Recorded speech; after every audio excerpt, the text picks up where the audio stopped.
Toledo Chagas.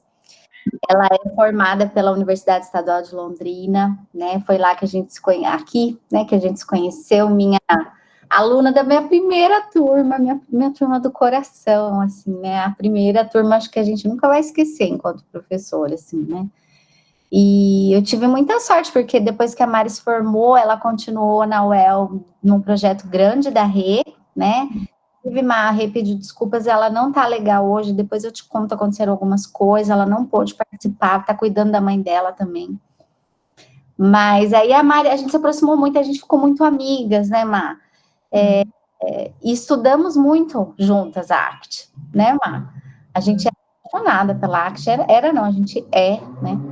E a gente conduziu grupos de ansiedade na ACT, escrevemos um artigo muito legal que foi para a ACTA, né, Má? Foi assim, super aceito, a gente escreveu em 1 ano esse artigo, né, Mari? Nossa filhinha. Meu, foi muito legal tudo isso, né? A gente tem uma história muito boa, né, Má? Juntas. Com certeza. Depois ainda temos supervisão, né? Os alunos do grupo, né? Que a gente fez o grupo, que os alunos atendiam, né? Aí a gente fez o primeiro, depois eles faziam e a gente dava supervisão. Sim. Foi muito legal. E assim, se formou então pela UEL, né? Depois ela fez um mestrado lá na UEL, né? No nosso programa. Ela atuou como docente, né? No ensino superior, em algumas instituições, né, Má? Não foi só Foi na UEL e foi na Inesul aí, em Londrina mesmo. E aí também, né? Onde você tá? Aqui eu não cheguei, eu ia lá na Marcela, mas aí no final das contas eu desisti, eu fiquei só na clínica depois.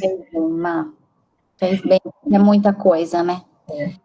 Então, a Má, ela é psicoterapeuta e ela é supervisora, ela é uma puta supervisora, e nas contextuais, tá, gente? Então, quem quiser, hoje ela vai falar muito da arte, porque ela tá fazendo o curso diretamente com o Reis, né? Meu Deus do céu, que delícia. Mas ela faz outro, a Má já fez o curso do Dan e do Jan, em DBT, né, Má? É super rápido, já fez um monte de coisa também, os workshops, né, Márcia, também fez, né? A gente fez juntas, né, o workshop da Fizemos, verdade, no primeiro a gente fez juntas, né? Enfim, somos apaixonadas a Mari é apaixonada igual eu por todas as contextuais aí, todas não, as mais básicas, né? E a gente aí vamos estudar mais, né, Má? Vamos ver qual vai ser a próxima. Com certeza. Vamos ver o que vai surgindo aí para a gente ir sempre acrescentando e evoluindo, né? Enquanto terapeutas aí. Isso mesmo, meu amor. Bom, eu vou deixar com você. Tá boa a apresentação? Tem mais alguma? Ótima. Agradeço, já desde já o convite, Para mim é uma grande honra estar aqui e uma grande dificuldade, gente, porque assim, ela vai falar que não, mas tudo que eu sei de ACT, né, foi essa mulher que me iniciou em tudo isso. Agora é eu que vou dar na sua cara. Ela insiste em querer dizer que eu sei mais do que ela, mas ela é a minha grande referência, a minha grande mestre na minha vida, né? Tive a grande sorte de ter essa profissional incrível me iniciando na clínica, e a grande sorte de me tornar amiga dela, né? E de continuarmos nossos trabalhos aí juntos, né? Até hoje, né? E a Josi começou a estudar mais a DBT, né? Eu fiz alguns cursos de DBT também, fiz o do Dan e do Jan, depois fiz um online também com a Marcia, né? Do treino de habilidades, eu fiz online com ela. E... foda, hein? eu tô aproveitando a vida, foi estudando enquanto dá, né? Daqui a pouco eu fico cega, louca, né? Aí não dá mais, então, né? A gente tem que aproveitar enquanto dá. Eu adoro fazer essas coisas, né? Então fui me enveredando para tudo isso. Mas eu ainda brinco com a Jus, né? Eu faço curso de DBT, eu falo, a DBT é incrível. Mas eu ainda volto para ela e falo assim, mas eu ainda amo tanto a ACT. Para mim ainda faz tanto sentido. E não que uma exclua a outra, né, gente? De jeito nenhum. Eu acho que esse é um processo muito legal que a gente tem aqui no Brasil, né? Muito específico aqui do Brasil, isso que acontece, né? Da gente conseguir fazer um samba do crioulo doido com tudo isso, né? Então, a gente vê muitas semelhanças realmente entre as contextuais, né? Eu tive uma das aulas que eu tive do Reis, acho que foi a última aula que teve do curso de imersão, era sobre relacionamento terapêutico. Eu falei, cara, ele está falando FAP aqui, ele está fazendo FAP aqui com os clientes com outros termos, né? Então, o quanto a gente junta as coisas, né? O quanto a ACT traz, por exemplo, muitas coisas filosóficas semelhantes à dialética, traz embutido muitos conceitos da autocompaixão, então a gente vê as coisas realmente, para mim as coisas fazem muito sentido todas juntas ali, e aí a gente ter realmente mais ferramentas para poder atuar com esses clientes, isso é muito bacana, isso é muito satisfatório, né? Então, gente, hoje eu montei, né, uma apresentação, espero que até dê tempo de falar tudo, que depois eu comentei com a Josi, falei, a minha ideia era trazer uma coisa até mais aberta para a gente discutir, mas como eu sei que tem alunos aí que são alunos iniciantes também, né, falei, gente, aí não vai rolar discussão nenhuma, vai ficar muito perdida a coisa, né. Então, eu tentei trazer mais, assim, uma linearidade, né, mas a ideia mesmo da ACT, né. O que eu vou passar aqui para vocês hoje são algumas ideias, né, que já existem há algum tempo, e algumas coisas novas que o Reis trouxe, né, nesse último curso, que é o curso de imersão dele, né, que são algumas novidades aí que estão surgindo, certo? E eu procurei, então, construir de uma forma, né, que ficasse mais acessível, né, até para alunos de graduação e tudo isso. Se tiverem dúvidas, alguma coisa, podem ir me perguntando, podem, né, eu tô com o chat aberto aqui, tá? E qualquer coisa, então, vocês podem ir questionando ao longo do, né, fazendo comentários, qualquer coisa assim, tá? Então, a ideia, na verdade, né, isso é muito diferente, gente, o formato que eu estou trazendo aqui para vocês hoje não é, sinceramente, o formato ideal para a gente estudar a ACT, né, porque a ACT é uma abordagem extremamente experiencial, tá? Então, né, eu vou dar uma aula muito teórica para vocês aqui do que está acontecendo, infelizmente, acho que a gente não vai ter tempo de fazer muitas práticas, né, mas isso é importante de vocês já terem em mente, né? A ACT, a gente trabalha experiencialmente o tempo todo com o cliente, certo? Então, vamos lá. Opa, peraí, que vocês sumiram. Ô, gente, quem puder abrir o vídeo faz muita diferença, eu sempre falo isso, Má. Faz mesmo. A Fabi deu um oi aqui no chat, tá toda Fabizita! Ai, que saudade! Fabizita é do nosso projeto! Com a gente sempre também, né? Mas tudo das antigas aqui, gente. Não revela de que ano que é o projeto, não, porque a gente já está ficando muito velho. Oi, Marizinha! Sim, nossa vamos revelar. Do projeto aí. Era nossa estagiária. Oh, quem tá aí? Gente, eu sempre tenho companhia. Falar para você que, olha, vocês, essa aí você só foi forninho também, hein, Fabi? Porque você tá ficando cada vez mais da cara do Taiguara, né? Ah, sim, total. A Fabi, gente, era nossa estagiária e o marido da Fabi era colega do meu marido na faculdade. Então, aquelas relações, né, que vão se juntando. Londrina, que tem 30 pessoas, né?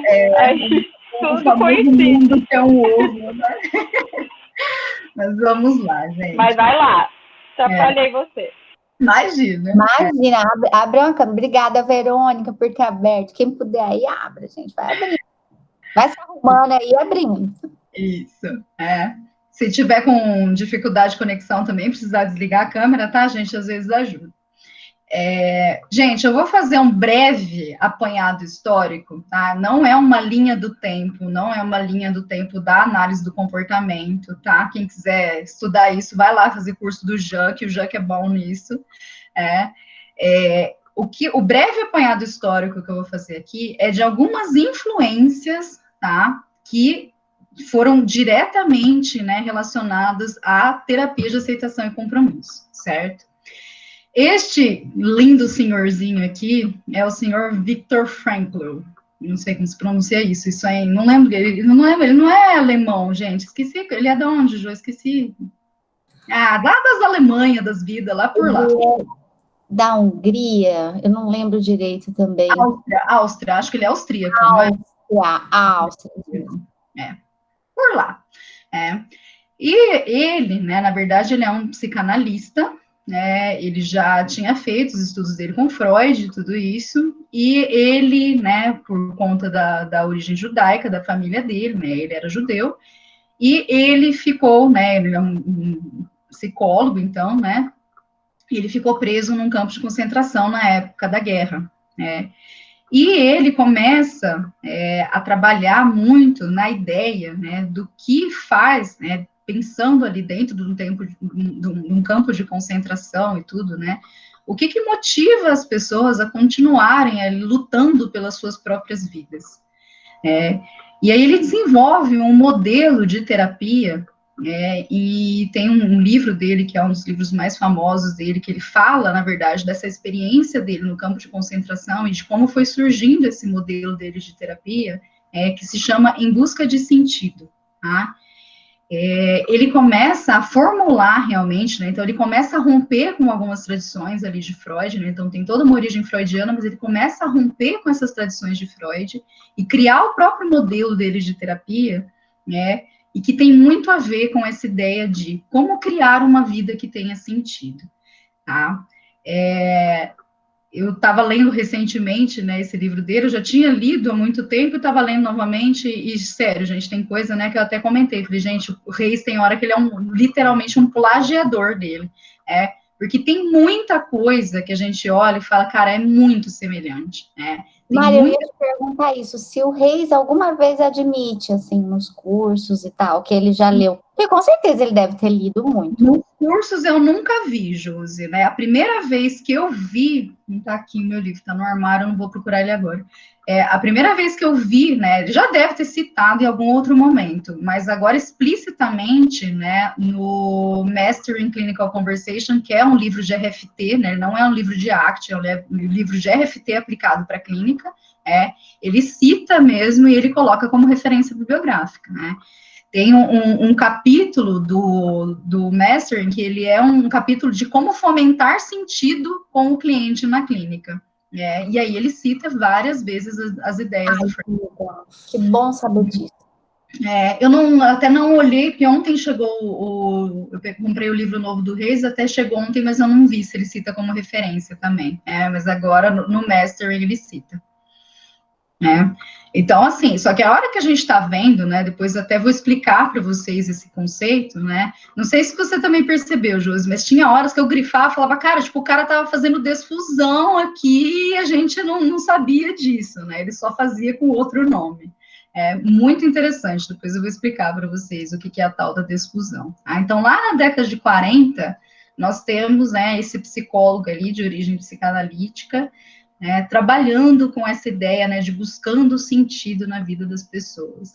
Eu acho isso muito legal, sabe, gente, o quanto que esses grandes psicólogos, né, eles sempre têm uma motivação muito pessoal para buscar esses novos modelos, essas transformações nos paradigmas da psicologia, né? O Frankl aí passando por um campo de concentração, e aí ele cria esse modelo de terapia, a Linehan, né, tendo uma experiência própria lá, né, com o transtorno borderline, ela cria o modelo dela. O Reis também a gente vai ver que isso acontece, tá? Então, essas grandes transformações, muitas vezes, vêm muito motivadas por algo muito pessoal desses terapeutas também, desses grandes terapeutas, né?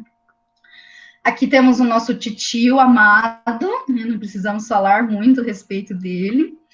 Então, todas, né, as ideias, né, a ACT usa, né, como base todos os princípios comportamentais que são empiricamente embasados, né, na análise de comportamento. Então, tudo, gente, respondente, operante, operação estabelecedora, tudo que a gente pode imaginar, né, de princípio que existe dentro da análise de comportamento, isso é o tronco aí da ACT, tá? Então, a ACT se assenta em cima de todos esses princípios, né?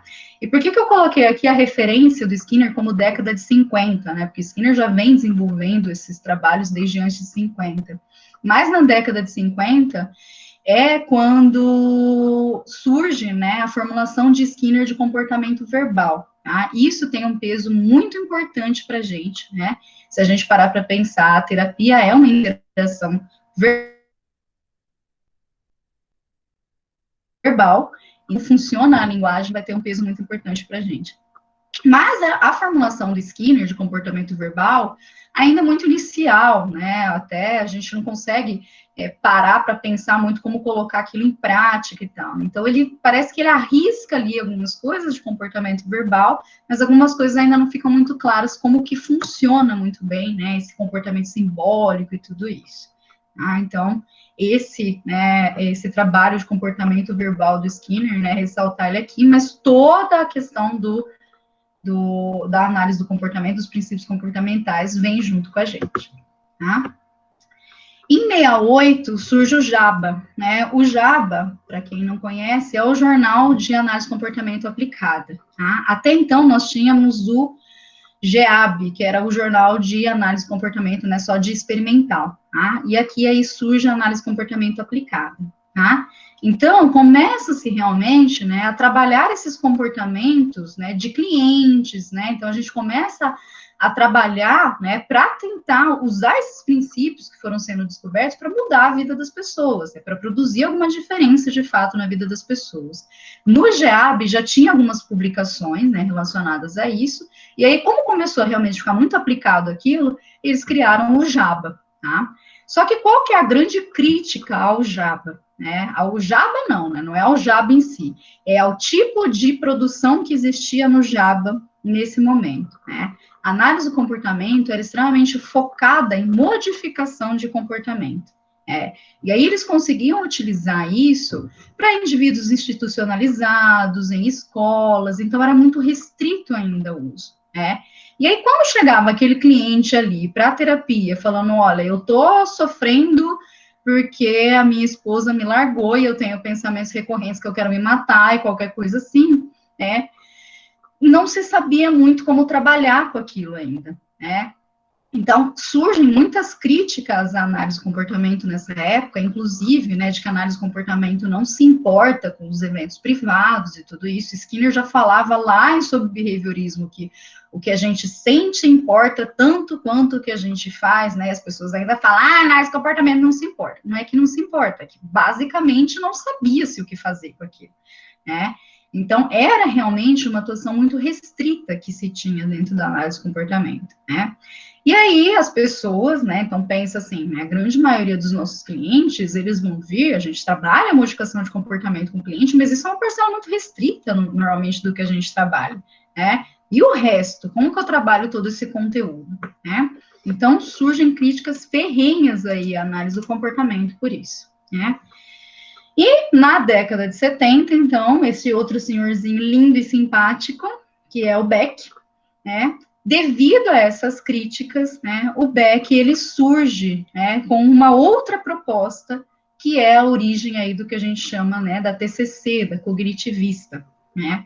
Então, o Beck, ele olha e fala assim, ó, gente, vocês estão fazendo, tem muita coisa legal aí que vocês estão fazendo, né, a cognitivista usa muitos princípios comportamentais, mas o Beck, ele olha e fala, gente, a gente precisa olhar para esse conteúdo que essas pessoas estão trazendo, essas pessoas estão sofrendo, essas pessoas estão tendo pensamentos suicidas, pensamentos de, não só suicidas, mas tá tendo um conteúdo privado aí que essas pessoas não estão conseguindo lidar com isso e vocês não estão abarcando, né? E aí o Beck surge aí com a terapia cognitiva, tá? É muito ainda, né, muito utilizado, né, ele criou vários inventários, baterias de avaliação, né, então o Beck, ele tem uma significativa, ele é muito significativo na história da nossa terapia, tá? E aí, só que aí, qual que era a grande questão, né, o Beck, ele traz uma ideia, né, a ideia é, basicamente, tá, gente, né, do cognitivismo, né, a ideia, né, então, há, de certa forma, um dualismo, né, então, esses clientes, eles vão desenvolvendo o que se chamam de crenças, né, então, existe um conjunto de crenças, e essas crenças vão permear os comportamentos desses clientes, né, então, muitas vezes se fala, por exemplo, das crenças limitantes, né, então, existe esse conjunto de crenças, essas crenças limitam o meu comportamento, então, qual é o foco da terapia? É atuar nesse conjunto de crenças. Enquanto eu não mudar esse conjunto de crenças, eu não consigo mudar esse comportamento, tá?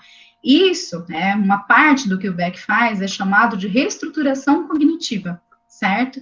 E essa reestruturação, ela é feita em algumas partes. A primeira parte dessa reestruturação cognitiva, a gente chama de distanciamento, tá? Então, é um processo do cliente ver aquelas crenças. Isso é a primeira parte, mas isso é um ponto importante. O distanciamento.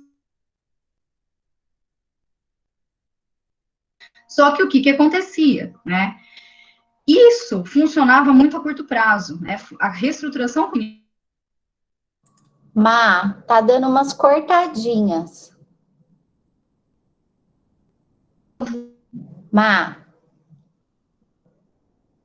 O mesmo problema. Peraí um pouquinho. Deu algumas cortadas. Oi? Travou? Travou. Algumas vezes junto, assim.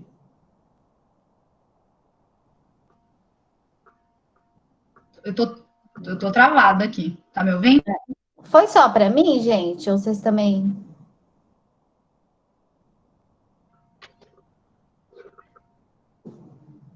Para mim também, lá, tá travando um pouquinho, Tá. Alô, alô, alô, estão me ouvindo? Agora estamos. Será que tua internet está oscilando aí? O que será que é? Eu acho que ela deu uma oscilada, assim, porque agora a hora que você estava falando estava travado também, agora voltou. Tá. Não, agora a gente está te ouvindo. Então a gente parou ali quando você estava falando do distanciamento, que era importante olhar para isso. Eu nunca tinha parado para ver isso. Quero que você volte. Tá, né? Então, né, o foco ali do Beck era mudar, né, esse conteúdo. Para mudar esse conteúdo, o primeiro passo era o distanciamento, né? Só que o que acontecia? Criava-se muito essa questão, né, de o cliente, durante um tempo, ele conseguia mudar esses conteúdos, depois isso não produzia mais efeito, né? Então, era curto prazo, funcionava, depois não funcionava, né? Ou acontecia muito do cliente ter substituição de sintoma, né? Então, o cliente tinha, por exemplo, né, uma mania X ali, né, tinha um toque com um comportamento compulsivo, daqui a pouco eles trocam de fato o problema, tá? E aí, esse distanciamento, né, a gente vai reciclar ele em algum falando depois, tá? Então, o Beck, ele tem uma importância significativa, mas aí a gente vai mudar um pouquinho essa visão.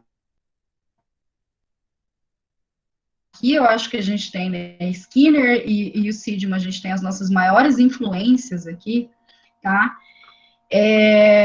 Sidman, nosso grande conhecido, principalmente, né, pelo famoso livrinho amarelo Coerção, né, então, nosso grande teórico aí, a respeito, né, de controle aversivo.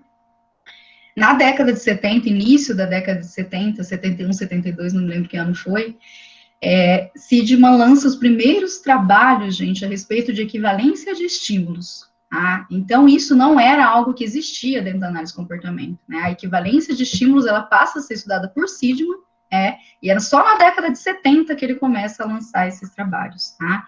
E isso tem também uma influência gigantesca no que a gente vai falar, tá? Porque a equivalência de estímulos é um ponto muito importante, né? Então, o Skinner, ele para lá no comportamento verbal, mas ele não consegue explicar muito bem, né, como é que acontece aquele simbólico ali, tá? Como é que a pessoa, esse negócio, por exemplo, de tato, tá? Como é que acontece esse processo sem apelar para uma instância cognitiva? Como é que acontece esse processo da pessoa associar isso a um nome, nomear uma coisa e as duas coisas provocarem esse efeito, né? Então, o Sidman, ele vai trazer isso para a gente através do paradigma da equivalência de estímulos, ok?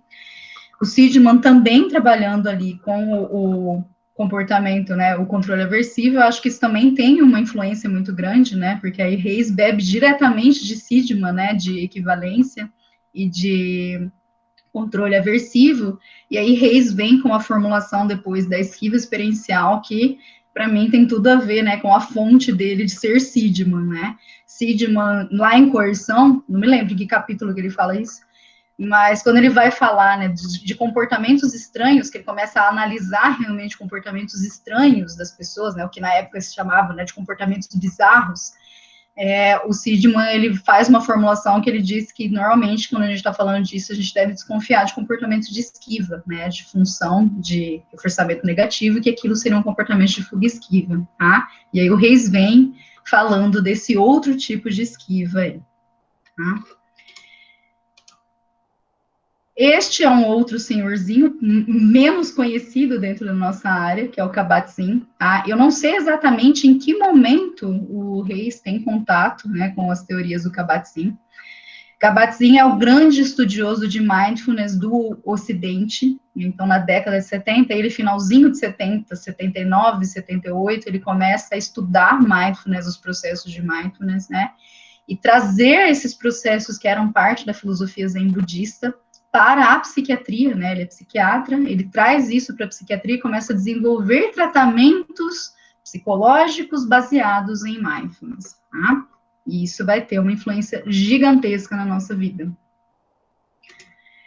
E aqui, só para a gente encerrar, o senhor DSM, né, encerrar essa parte, o senhor DSM. DSM, para quem não sabe, é onde existe classificação dos transtornos mentais, né, surge na Segunda Guerra, se não me engano, com uma função totalmente estatística. E eu coloquei aqui a terceira versão de propósito, porque a terceira versão é onde eles tentam começar a se empenhar mais, assim, no diagnóstico mesmo de doenças, né, então o modelo de psicopatologia é muito voltado para um modelo médico, né, e que eles começam a tentar se afastar um pouco do viés psicanalítico, tá, então eles tentam se tornar um pouco mais descritivos. Nós estamos hoje na 5ª versão do DSM, né, o CID e o DSM são os maiores classificadores de doenças que a gente tem, então quando a gente tem, por exemplo, um transtorno de ansiedade, a gente vai lá no DSM ver se o cliente cumpre com todos esses sintomas.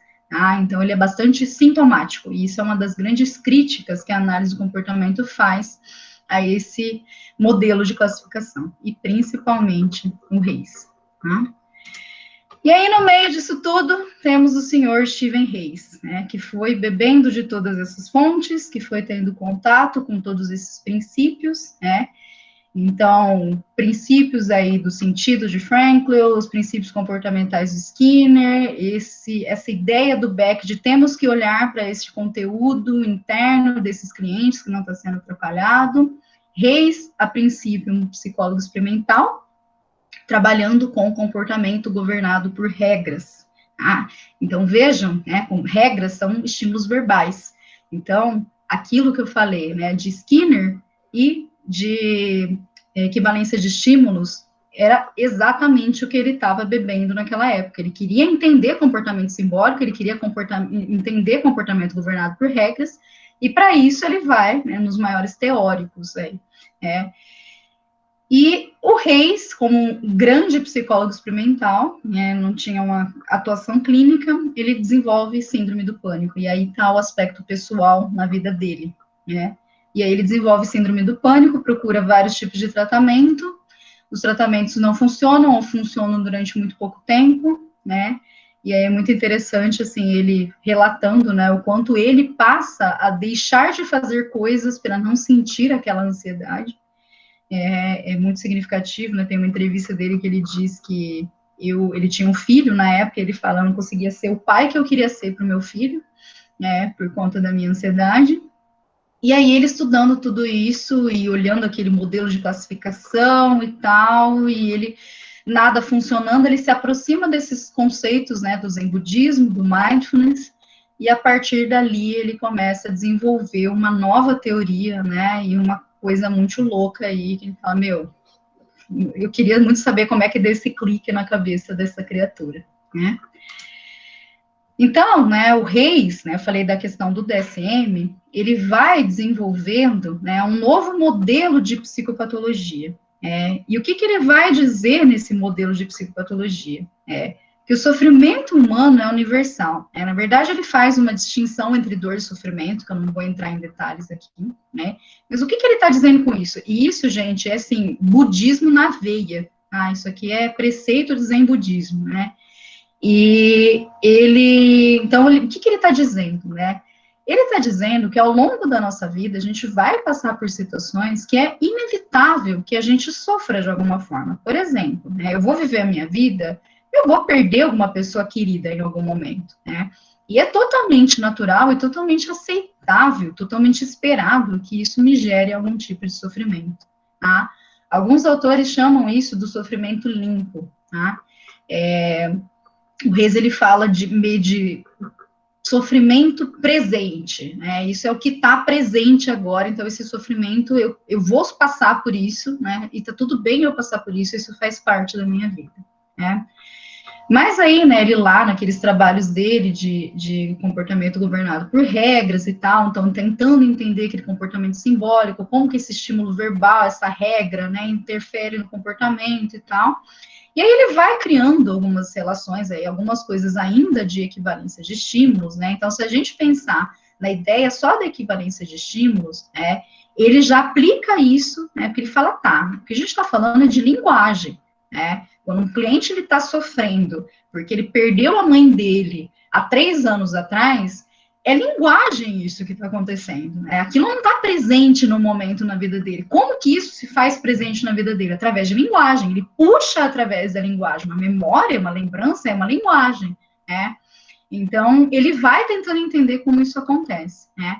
E aí, o primeiro ponto, né, que a gente vai trazer é a ideia de que quando a gente está falando, né, da nossa linguagem, né, isso surge um problema, digamos assim, que não é um problema, é a melhor habilidade que a gente tem, na verdade, tá, gente? Mas isso decorre em alguns problemas disso, né?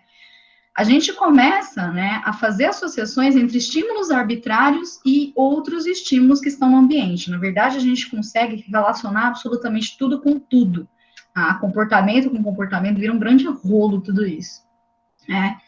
Mas esses estímulos arbitrários, principalmente, né, do que a gente está falando? Queridíssimas palavras, né? Então, palavras são estímulos arbitrários, né?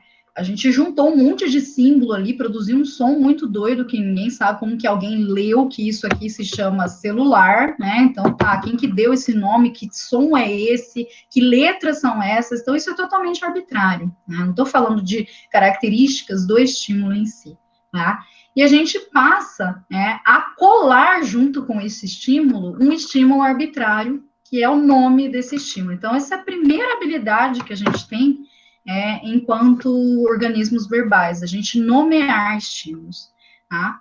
Só que o que acontece quando eu passo a nomear esses estímulos? Aquele estímulo que era absolutamente arbitrário, à medida que eu colo ele junto com outro estímulo, ele passa a evocar as mesmas características dele, tá? Então, aqui, celular, tá, celular não vai me evocar, talvez, nada, né, muito específico e tal. Mas isso muda completamente de figura se, por exemplo, eu falar para vocês Juliana é o nome da minha irmã, né? E eu não vejo a minha irmã há quase 1 ano por conta da quarentena, eu estou morrendo de saudades dela. Juliana é um estímulo completamente arbitrário, né? Você me falar Juliana, este som, né, que eu colei ao nome da minha irmã, me produz vários sentimentos, vários pensamentos relacionados a ela, tá? Então, esse estímulo em si, ele passa a evocar a mesma resposta que o estímulo presente ali evocaria, tá? E aí, o que acontece, né? Quando a gente está falando de uma situação ainda positiva, alguma coisa assim, tudo bem ele evocar, né? Ou são coisas neutras, que não são neutras, tá? Porque estímulo neutro tem uma definição muito precisa na análise do comportamento, né? Se eu falar cadeira e, não caí da cadeira, não tenho medo de cadeira, nada assim, ok, Mas se eu falar de uma coisa que me evoca sentimentos muito negativos, né? Por exemplo, barata. Gente, eu não consigo, é ridículo, eu sei, mas eu não consigo nem falar direito a palavra barata, de tanto que eu já tô pensando que se eu ficar falando vai aparecer uma aqui à noite. Olha a loucura da pessoa. Eu tô chamando barata, entendeu?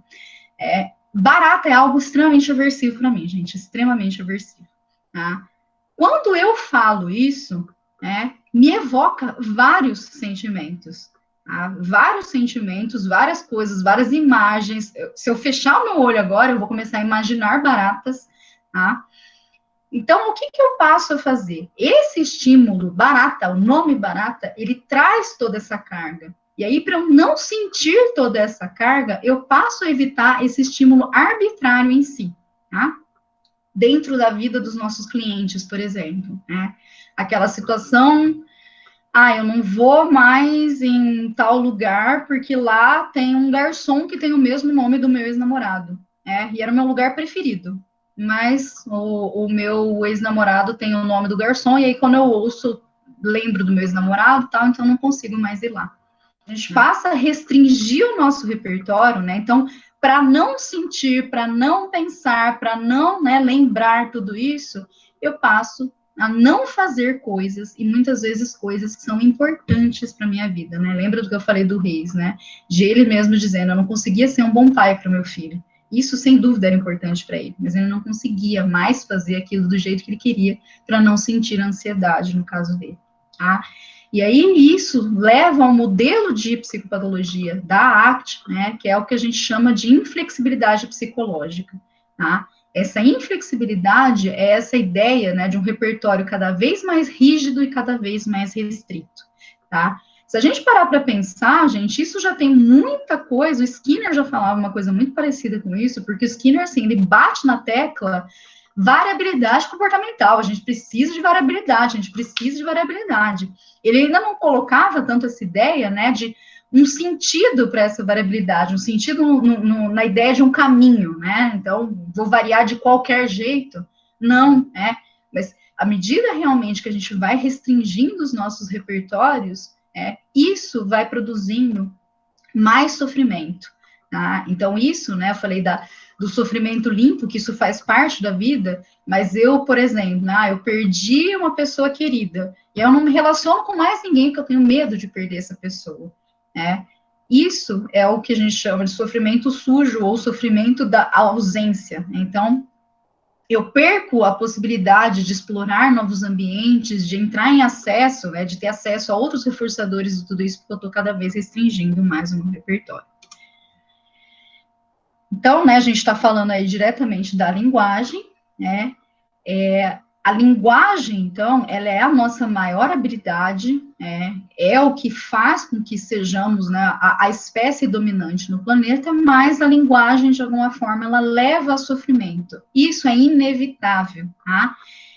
Depois não vou entrar muito em detalhes, né, mas o Reis, ele fala dos contextos socioverbais. Então, a forma como a nossa linguagem se desenvolve, né, que são relações aqui, como eu vou explicar, isso leva a alguns contextos socioverbais, até ele usou durante muito tempo, ele e outros autores usaram a palavra armadilhas, mas eles passam a não usar essa palavra, porque quando a gente fala de uma armadilha, olha só o simbólico, né, o quanto as coisas vão realmente adquirindo significado. Se eu estou falando de armadilha, parece que é alguma coisa que eu tenho que evitar, eu tenho que não cair na armadilha, né, mas são armadilhas inevitáveis, porque isso faz parte de como a nossa linguagem funciona, tá?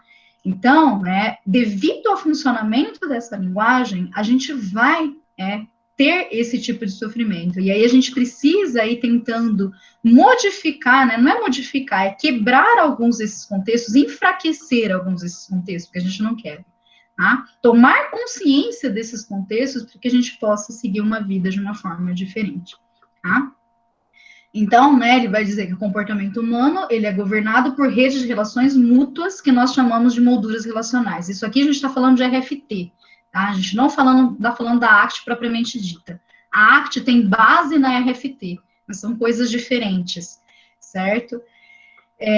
Essas relações são o centro da linguagem humana e do que a gente chama de cognição. Então, dentro da análise do comportamento, né, dentro aí do contextualismo funcional e tudo isso, né, a gente vai entender o cognitivismo não como uma instância à parte, lá como o Beck estava fazendo.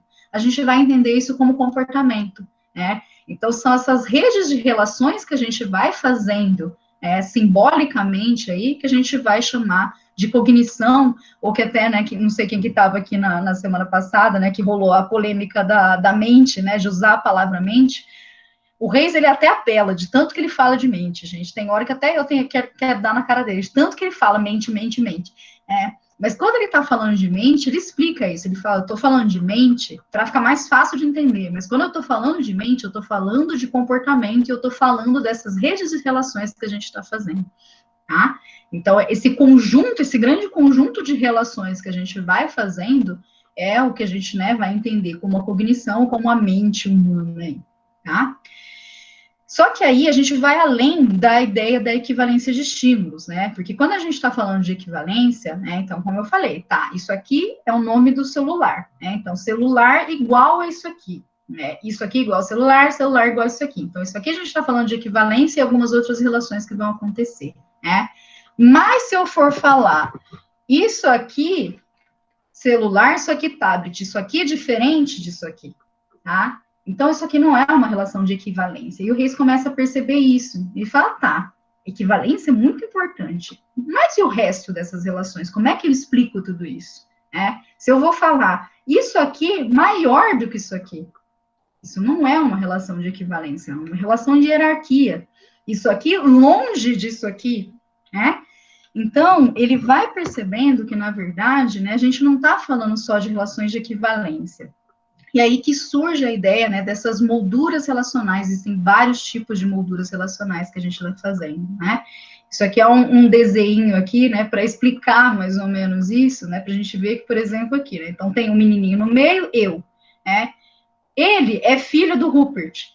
Então, o Rupert é pai dele. O Rupert, né? Se ele é filho do Rupert, o Rupert não é filho dele também. Isso seria uma noção de equivalência, tá? Então, aqui a gente vai criando outros tipos de relações e a gente está fazendo isso, gente, o tempo todo na nossa vida, tá? A gente está criando relações o tempo todo na nossa vida, ok?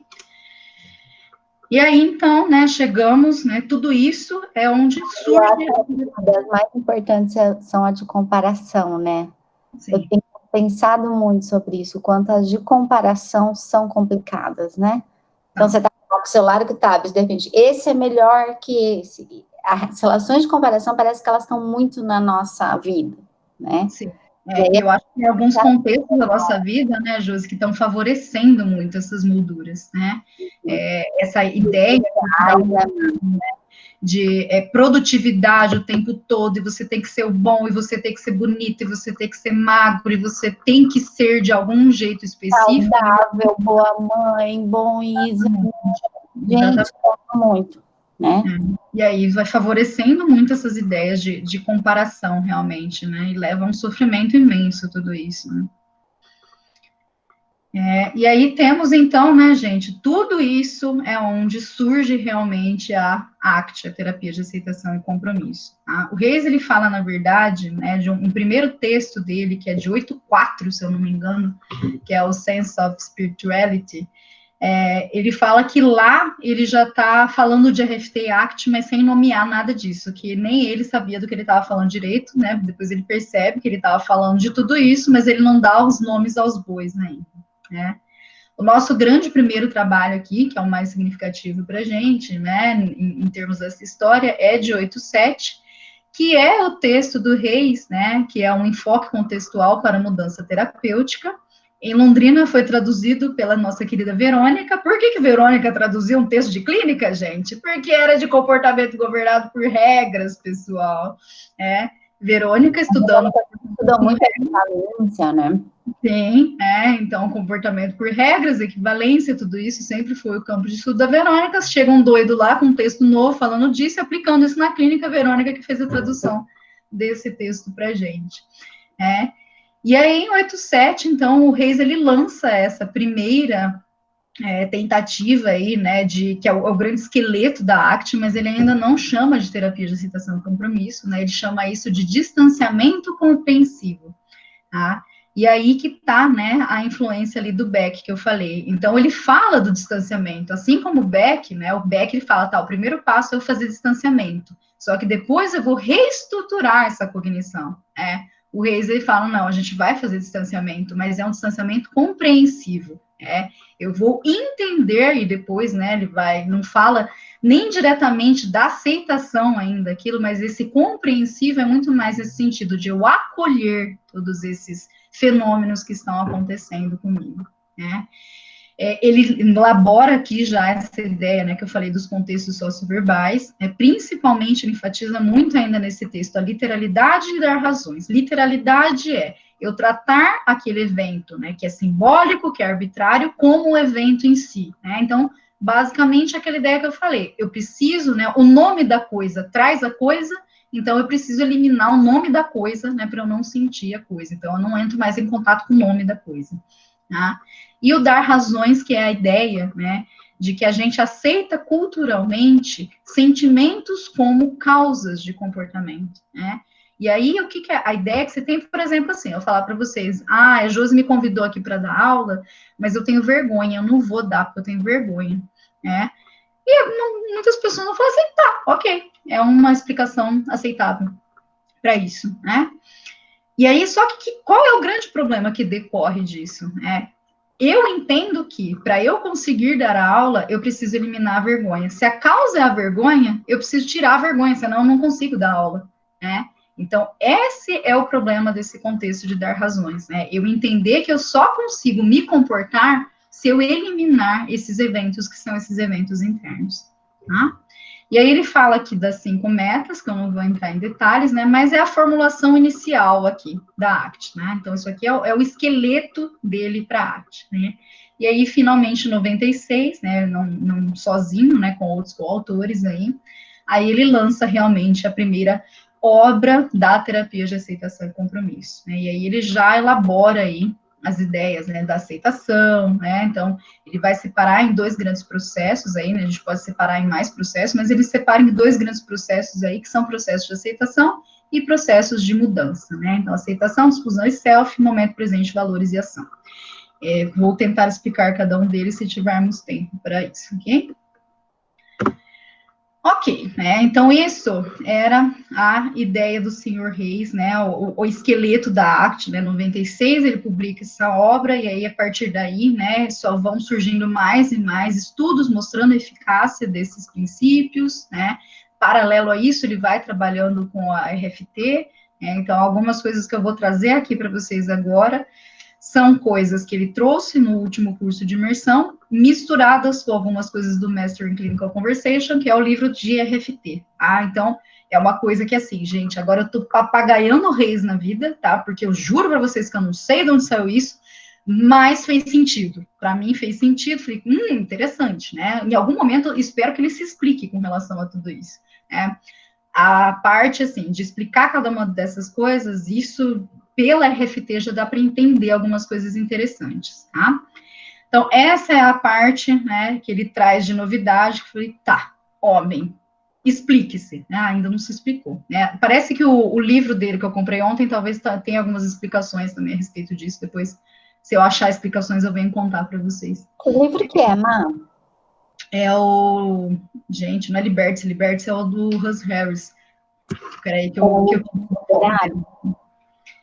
na verdade, é um novo livro de autoajuda dele. A Liberated Mind. Ele falou dele também na abertura desse CBS lá. Ele estava tentando... Gente, assim, pô, eu gosto muito dele, mas o homem para querer vender as coisas, viu? Pelo amor de Deus. E aí ele vende umas coisas e a tonta que compra ainda, isso que é o problema. Esse livro, gente, olha, o que eu recebi de e-mail, assim, era antes. E ele é um filho da mãe, porque, assim, ele é maldito, gente. Porque, desculpa a palavra, mas, assim, ele é bom com as palavras. Ele estuda isso há muito tempo. Então, ele sabe manipular a gente através das palavras, entendeu? Cara, você lê os e-mails que chega, né, da equipe dele e tal... Eu olho e falo, mas que filho da mãe, ele acha que ele tá me enganando. Ele cria uma coisa tão motivadora ali naquelas palavras, mas olha só que sem vergonha, ele está usando isso para o mal, né? Mas ele é muito bom mesmo em usar as palavras, gente. Muita gente não gosta dele, né, Má, que critica tanto, mas, cara, ele é um gênio. Cara, é muito foda, gente. Essa questão, assim, de jogo de palavras, ele é um cara muito inteligente mesmo, assim, né? Você pega livros dele e tal, ele conhece, tipo, etimologia de palavras, aí você olha e fala, meu Deus, faz tudo sentido agora. E ele tem muitas referências, então ele tem um repertório muito amplo, assim, para muita coisa, né? E eu acho que isso faz uma diferença muito grande na atuação da gente. Então, gente, né, acho que esse aqui, né, Josi, que é o ponto que a gente ainda não conhecia muito, né? Eba, tô doidinha para conhecer. Gente, nem a tradução da coisa eu sei como eu faço, porque ele me taca lá a palavra yearnings. Yearnings você pode traduzir como desejos, anseios. Eu falei, gente, eu vou botar aspirações, tá? Então eu não sei que termo isso vai ser usado em português. Eu taquei aspirações porque eu achei anseios e desejos muito psicanalítico pra gente. Então, eu coloquei aspirações porque eu achei um pouco mais neutro. Olha aí o poder das palavras. Olha os símbolos sendo carregados aí de significado. A gente já começa a ligar com a psicanálise, tem tudo isso. Exatamente. Tem gente de verdade, ele tá pouco se fudendo, né, Mar? Ele tá, gente. Ele falou assim, o povo discute, mas e aí, isso aí é análise do comportamento? Ele olha e fala assim, tipo, não sei, funciona. Esse livro aqui, né, Mar, que ele se junta com o cara bem cognitivo, comportamental, que antes era o maior inimigo dele, né? Inclusive, achei algumas coisas bem suspeitas nesse livro aí. Teve algumas coisas desse livro aí que não me desceram. Tô começando ele ainda. Leu o capítulo depois do pessoal lá da Bélgica, da Ivone, do marido dela, como é que é o nome deles? O Barnes Holmes. Até o capítulo deles eu achei meio esquisito, Júlio. Foi forçando a barra, gente. Caralho, e o João é muito... Desculpa, gente, tô falando muito informal. O João, ele é muito... Bebe diretamente dele. Mas eu fiquei sabendo que até o João criticou o capítulo. É mesmo? Caramba, eu preciso ler, vou chegar lá. Mas depois a gente discute. O Rei, gente, ele quer criar, ele quer falar de processos que acontecem na clínica e que todas as abordagens podem usar, né, Mar? Ele não está preocupado mesmo mais com isso. Né? Assim, eu, sinceramente, gente, acho que é um risco muito grande isso que ele está fazendo, né? Porque ele está beirando um ecletismo, não é um ecletismo, ele tem muito, o que ele está fazendo é muito sólido, né? Mas, assim, até mesmo o curso de imersão, né? Eu estava assistindo o curso de imersão, a plateia do curso de imersão é totalmente, assim, eclética mesmo, tem gente de tudo que é tipo de abordagem. E eu ficava o tempo todo refletindo, falando, tá, com a base comportamental que eu tenho, eu entendi o que ele quis dizer, né? E uma pessoa que não tem essa base, como que essa pessoa não vai usar isso, por exemplo, de uma forma totalmente tecnicista, entendeu? Com a base que eu tenho, para mim isso faz muito sentido, eu encaixo ali aquela ideia. E para uma pessoa que não tem essa base, então eu acho que é bem arriscado o que ele está fazendo. Nossa, mas gostei muito disso que você está falando, tem muito sentido, faz muito sentido. Muito. Porque você pegar uma pessoa assim que não tem princípio comportamental, e eu acho que é mais do que princípio, né, Josi? Eu acho que é a base filosófica da coisa, entendeu? Querendo ou não, né, a gente tem uma formação muito sólida disso, né? Eu tive uma formação muito sólida disso na UEL. Então, para mim, você olha e fala, tá, isso casa, isso não casa, isso faz sentido, isso não faz sentido. Mas para uma pessoa que tem outra visão de mundo, eu juro que eu não entendo como é que aquilo se encaixa. Eu acho bastante arriscado.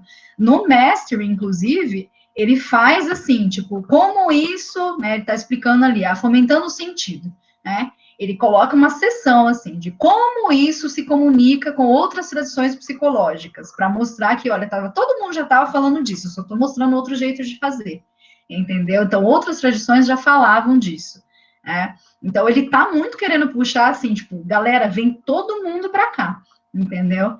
E realmente, assim, né? Tanto que, se a gente pensar propriamente na DBT, né, até algumas coisas da própria FAP, assim, se a gente for parar para pensar em por que isso funciona desse jeito, a RFT fornece uma base muito sólida para a gente entender muitos desses processos. Mas eu acho que ele está sendo meio apelativo mesmo em algumas coisas, né? Mas ele é incrível mesmo assim. Bom, então vamos para as aspirações humanas, né? Então ele cita essas 6 aspirações humanas, né? E ele diz que são questões assim, que nós vamos buscar por essas coisas, tá? Eu vou explicar uma a uma para a gente tentar entender, né, o que ele está falando com tudo isso, tá? Então, a primeira aspiração, ele vai falar da noção de pertencimento e conexão, Isso ainda, né, na hora que ele estava explicando, ainda já fez um pouco mais de sentido, porque ele começa já falando da questão da espécie, né? Ingrid pediu o título do livro, qual deles? O do Rei, do Lobo. De autoajuda aí. Miracle Mind. Tá? Esse é o de autoajuda dele aí, tá? Que eu ainda não comecei a leitura. Então, quando ele está falando do pertencimento, né? Então, ele puxa para essa questão da espécie, né? Então, ele puxa lá da noção, né? De que nós, enquanto primatas, vivemos em grupo e que em algum momento essa característica, né? Pelo fato de a gente viver em grupo, isso aumenta a nossa chance de sobrevivência.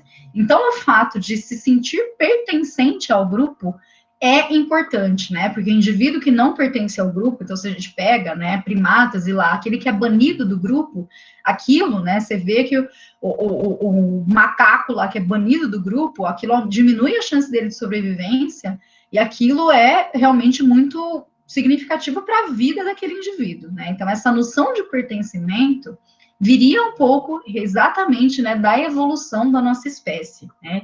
Então, essa noção de pertencimento e conexão seria meio que biologicamente programada, né? A gente quer se sentir pertencente a um grupo, tá? Só que aí a gente entra, né, numa espécie que tem esse comportamento simbólico, que tem essa linguagem que somos nós, né? E aí essa noção de pertencimento, que seria algo biológico, começa a criar alguns problemas, né? Porque o que significa dentro, né, da perspectiva humana, dentro da perspectiva simbólica, cognitiva, eu me sentir pertencente. Então, uma das coisas que ele fala, por exemplo, é que a gente cria uma noção de que para a gente ser pertencente dentro de um grupo, é que a gente tem que se sentir especial, né? Isso é algo que vem da linguagem, né? O macaco lá não estou pensando, oh, eu sou especial, eu pertenço ao grupo. Aquilo para ele é uma mera questão de sobrevivência, né? Então a gente começa a agregar significados a esse pertencimento, né? E aí a gente começa a se comportar em função disso. Eu tenho que pertencer a qualquer custo, né? Eu tenho que ser especial, eu tenho que me destacar de alguma forma. Aí entra muitas molduras de comparação que a Josi falou, né? Eu tenho que ser melhor, eu tenho que ser boa, eu tenho que ser assim, eu tenho que ser assado, porque aí eu vou pertencer, tá? E aí, o que gera isso na vida das pessoas, né? Então, as pessoas começam a se comportar de formas para pertencer que, na verdade, vão levando elas a uma alienação e uma solidão muito grande, né? E aí, então, o Reis vai trazer isso, né? A gente busca isso, só que de uma forma que, na verdade, a gente começa a restringir esse repertório, a gente começa a sentir, a gente busca tanto isso que, na verdade, a gente consegue o oposto. A gente consegue solidão e alienação, tá? E aí, essa é a formulação, né, uma formulação recente dele, né, que é a ideia dos pivôs, tá? Esse livro, o Liberated Mind, ele vai falar dos processos de exclusão, aceitação e tudo isso como pivôs, tá? Então, o que é esse pivô, né? É essa ideia de que aqui tem uma coisa vindo nesse caminho e eu giro isso para uma outra direção, tá? Então, é essa ideia da gente mudar a direção das coisas. Então, aqui, como por exemplo, com o pertencimento, o que ele vai dizer? Então, eu busco essa noção de pertencimento, e aí cria-se essa ideia de que eu tenho que ser diferente, eu tenho que ser especial, eu tenho que me destacar, qualquer coisa assim, né? E isso vai provocando comportamentos como, por exemplo, né, não é só isso, né, mas então eu fico mais na defensiva, eu finjo ser quem eu não sou, eu me escondo, né, eu não falo o que eu penso de verdade, né, eu faço coisas para agradar o outro, que são coisas que são contra os meus valores de vida, tá? Então, eu começo a me comportar de uma forma aqui, né, que, na verdade, né, para buscar pertencimento, isso vai me gerando comparação com os outros, ó, a comparação que o Júlio falou, né, e solidão, né? Então, para buscar pertencimento, eu começo a me comportar de formas que, na verdade, me gera exatamente o oposto disso, tá? Então, olhem aqui nessa noção, né, é um funil, então, para buscar algo que é muito amplo, que é muito importante, que é o pertencimento, eu vou me comportando de uma forma que eu vou restringindo o meu repertório, né? Então, eu vou afunilando, e isso pode levar, por exemplo, a um self conceitualizado, tá? Depois eu vou tentar explicar um pouquinho isso, essa noção para vocês. E a ideia dele é desse pivô, então, né? Então, essa mudança de eixo, né? Então, eu preciso buscar um senso de self mais amplo, né? Então, eu vou restringindo de uma forma, né? Aí entra as molduras de comparação, entra as molduras de coordenação, né?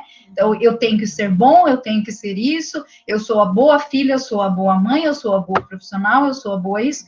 Isso vai me restringindo. Eu tenho que ser boa em tudo, eu tenho que, para ser boa filha, eu não posso, por exemplo, entrar em atrito com o meu pai em nada, então eu não posso falar o que eu penso para ele de verdade, tá?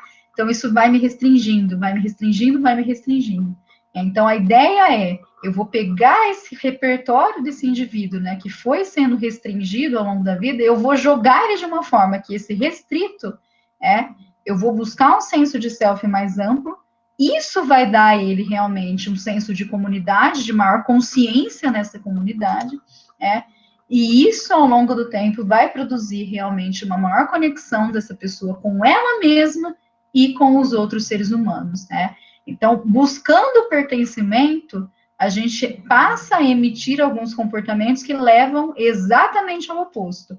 A ideia, né, é a gente usar as ferramentas lá de difusão, aceitação e tudo isso, para que a gente jogue esse indivíduo para aquela direção de volta. Tá? Então, eu vou ampliar novamente esse repertório de uma forma que esse indivíduo ele possa ter o pertencimento que ele buscava, mas aí, como eu disse, né, sendo mais conectado com ele mesmo, agindo de acordo com os próprios valores, lidando com os próprios sofrimentos e tudo isso.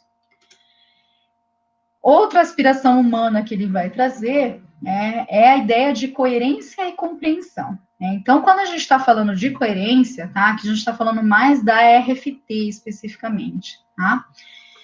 A coerência é quando a gente começa, né? A gente deriva algumas pistas ali do que a gente está fazendo para dar significado àquilo. Então, assim, é a ideia de, por exemplo, se eu realmente acho, tá? Vou tentar dar um exemplo atual, assim, de uma noção de coerência, né?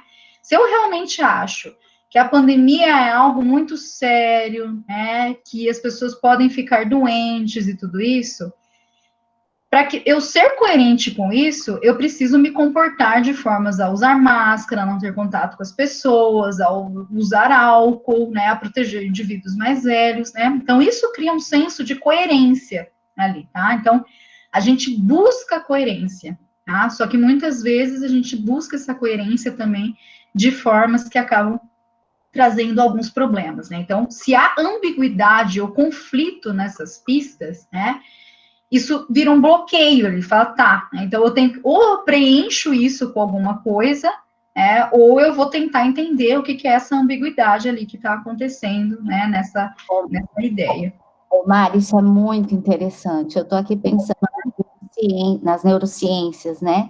Elas têm mostrado muito isso, né? Porque a gente tem a linguagem, o pensamento, o ser humano, ele precisa, essa necessidade de compreender as coisas, de criar histórias, né? De preencher o que está faltando. Vai preenchendo essas lacunas, que é o que eu estava falando lá no começo até da terapia online, né, Josi? Assim, é um processo que a gente não percebe, né? Eu estou aqui olhando para uma pessoa, eu não estou vendo a pessoa inteira, meu cérebro está tentando preencher para ele ler aquilo, né? Então, a gente vai fazendo isso de uma maneira totalmente inconsciente aí, né?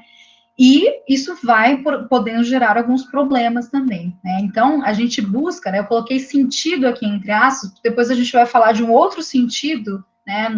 Na ideia mais de significado. Então, para o nosso pensamento e tudo isso, né? Essa coerência, a ideia de que as coisas têm que se encaixar, né? Se eu tenho uma ideia aqui, a outra que é completamente ambígua, eu vou tentar preencher alguma coisa, ou eu vou tentar fazer que não, essa é certa e essa é errada. Então, a gente está o tempo todo fazendo esse tipo também. Então, a gente vai buscando, né, essa ordem, né, nessas relações aí vão se fazendo de uma forma que as coisas precisam estar certas, precisam fazer sentido, certo nesse sentido. Para que a linguagem seja útil, né, a nossa rede de relações, ela precisa se encaixar de uma forma que seja coerente, né? Então, se não é coerente, aquela linguagem então começa a me gerar esse tipo de problema, tá? Só que aí tem 3 problemas, né? 3 situações que isso se torna arriscado. Primeiro, que algumas redes de relações simbólicas, elas são ações que confirmam a própria coerência, né? Elas evocam coisas que confirmam a própria coerência. Então, como assim? Então, você está ali numa situação de conflito entre 2 situações ali, eu preciso ficar confirmando aquilo o tempo todo. Então, é como se eu dei exemplo da pandemia, né? Então, eu preciso ficar confirmando, sei lá, eu fico checando os dados da pandemia o tempo todo para justificar se eu realmente preciso sair de máscara hoje, entendeu? Porque, no fim das contas, eu odeio sair de máscara, aquilo me faz mal, aquilo tá me sufocando, eu não aguento mais essa situação, mas eu preciso ficar checando aquilo o tempo todo, tá? Um outro grande problema é que essa noção de coerência, né, e aí está totalmente relacionada à questão de comportamento governado por regras, né, quando a gente está falando de comportamento governado por regras, a gente fala de duas coisas diferentes, né, na verdade tem três, mas a terceira não vai entrar em detalhes, né, a gente fala da ideia de rastreio, primeiro de segmento de regras, né, então eu dou uma regra para a pessoa, olhe os dois lados da rua antes de atravessar, né? É importante que essa pessoa siga essa regra estritamente, né? Não vai demorar 20 segundos da vida dela, menos. E mesmo, é mão única aqui na frente de casa, a gente nunca sabe o que está acontecendo, às vezes está vindo uma bicicleta, sei lá, né? Então, é uma regra que não tem problema a pessoa seguir isso estritamente. Mas, em alguns momentos, né, a pessoa passa a seguir regras na vida dela que, na verdade, ela não deveria estar seguindo essas regras dessa forma. Isso é um comportamento que a gente deveria ensinar, por exemplo, para as crianças, que a gente chama de tracking, né? Algumas pessoas no Brasil traduzem por rastreio de regras, tá? Então, são coisas diferentes.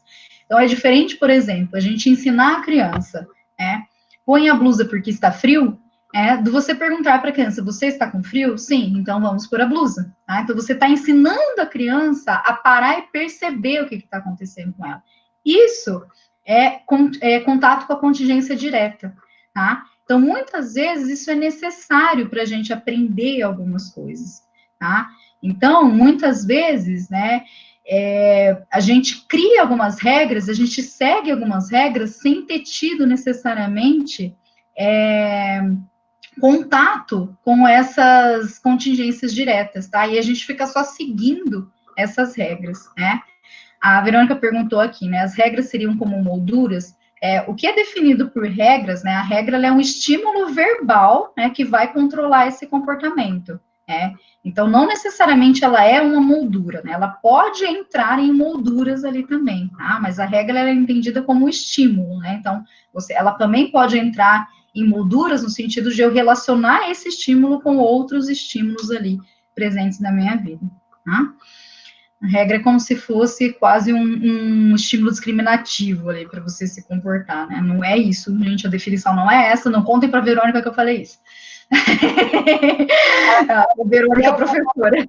Ela é um estímulo verbal que descreve a contingência, né? Exatamente. Vê se eu estou pensando direito, Mari, essa é uma dúvida que eu tenho, tá? Me ajuda aqui, vamos pensar. Que eu gostei dessa pergunta da Verônica, eu me confundo muito com isso, assim. Porque, assim, se a regra é um estímulo verbal que descreve contingência. Só que não dá para só pensar em regra quando a gente fala de comportamento verbal, né? Não. Qualquer comportamento. Porque quando a gente faz as coisas, a gente está se comportando no ambiente, a gente não está sempre descrevendo para a gente a contingência. Não.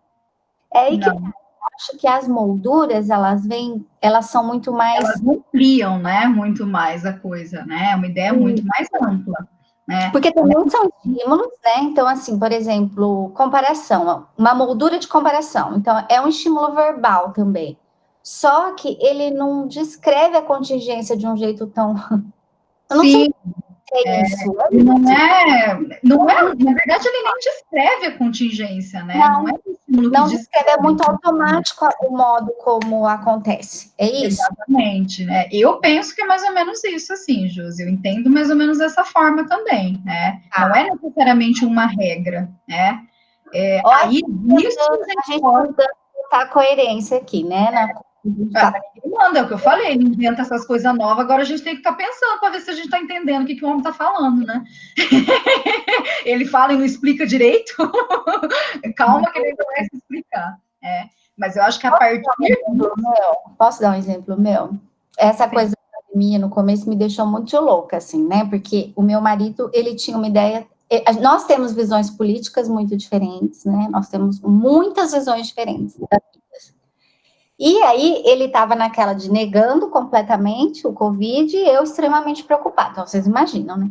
E aí, gente, chegou num ponto, eu quase me separei. Por quê? É isso. Eu acho que é bem esse primeiro item, né? Eu precisava me comportar de determinada maneira para justificar, porque aí tudo ia ter coerência, tudo fazia sentido. É isso, né, Mário? Opa! Eu senti que eu dei uma enlouquecida, assim, um pouco essa época, porque... E é isso, né? Tipo, tá, como é que eu vou me relacionar com uma pessoa, né, que tá fazendo exatamente o contrário do que eu penso para minha vida, né? Então, a minha ideia, aí vai vendo, gente, o quanto que vai entrando, é tudo muito embolado, né? A minha ideia de um casamento, por exemplo, a minha ideia de pessoas que estão construindo coisas juntas, porque elas têm valores semelhantes, e aí eu me deparo com uma situação que talvez a gente tenha valores diferentes, então é inconcebível a gente ficar junto, porque não tem coerência isso, no fim das contas, né? E aí, assim, aí eu acho que a partir disso, Júlia, a gente vai derivando algumas regras, entendeu? Como, por exemplo, essa ideia, né, de eu tenho que ser uma boa filha, e aí isso se torna uma regra para mim, entendeu? Então, acho que a partir dessas molduras, né, que a gente vai fazendo, a gente vai derivando algumas regras, e aí a gente vai se comportando em função dessas coisas, né? Aí a gente vai se comportando em função dessas regras e não entrando em contato com essas contingências, né? Então, assim, por exemplo, né? Aí tá, e eu me deparo com uma incoerência como essa. Tá, não dá para viver a vida com uma pessoa que pensa diferente de mim, então a gente tá buscando coisas diferentes e tal, não rola, tá? Só que eu não entro em contato direto com isso, no sentido assim, de, ok, eu vi aquilo acontecendo, então tá, vamos ter uma conversa, né, pra gente ver se realmente é inconcebível, se realmente o atrito é tão grande que a gente não consegue construir uma vida juntos, que a gente não consegue criar os nossos filhos juntos, entendeu? Então, a partir do momento que eu vou lá e entro em contato com isso, aí dá para a gente tentar, né? Então, a diferença, né, de eu ficar sob controle só dessa regra, só desse estímulo, né? Então, preciso de coerência, né? Preciso de uma pessoa que pense como eu, que a gente vai ter os mesmos valores e tal. Não dá, né? Eu vou lá, entro em contato com isso, né? E eu vejo falar, tá vendo? Ó, a gente encontrou alguns meios termos aqui, uma coisa para cá, uma coisa para lá, e deu para manter esse casamento no fim das contas, entendeu?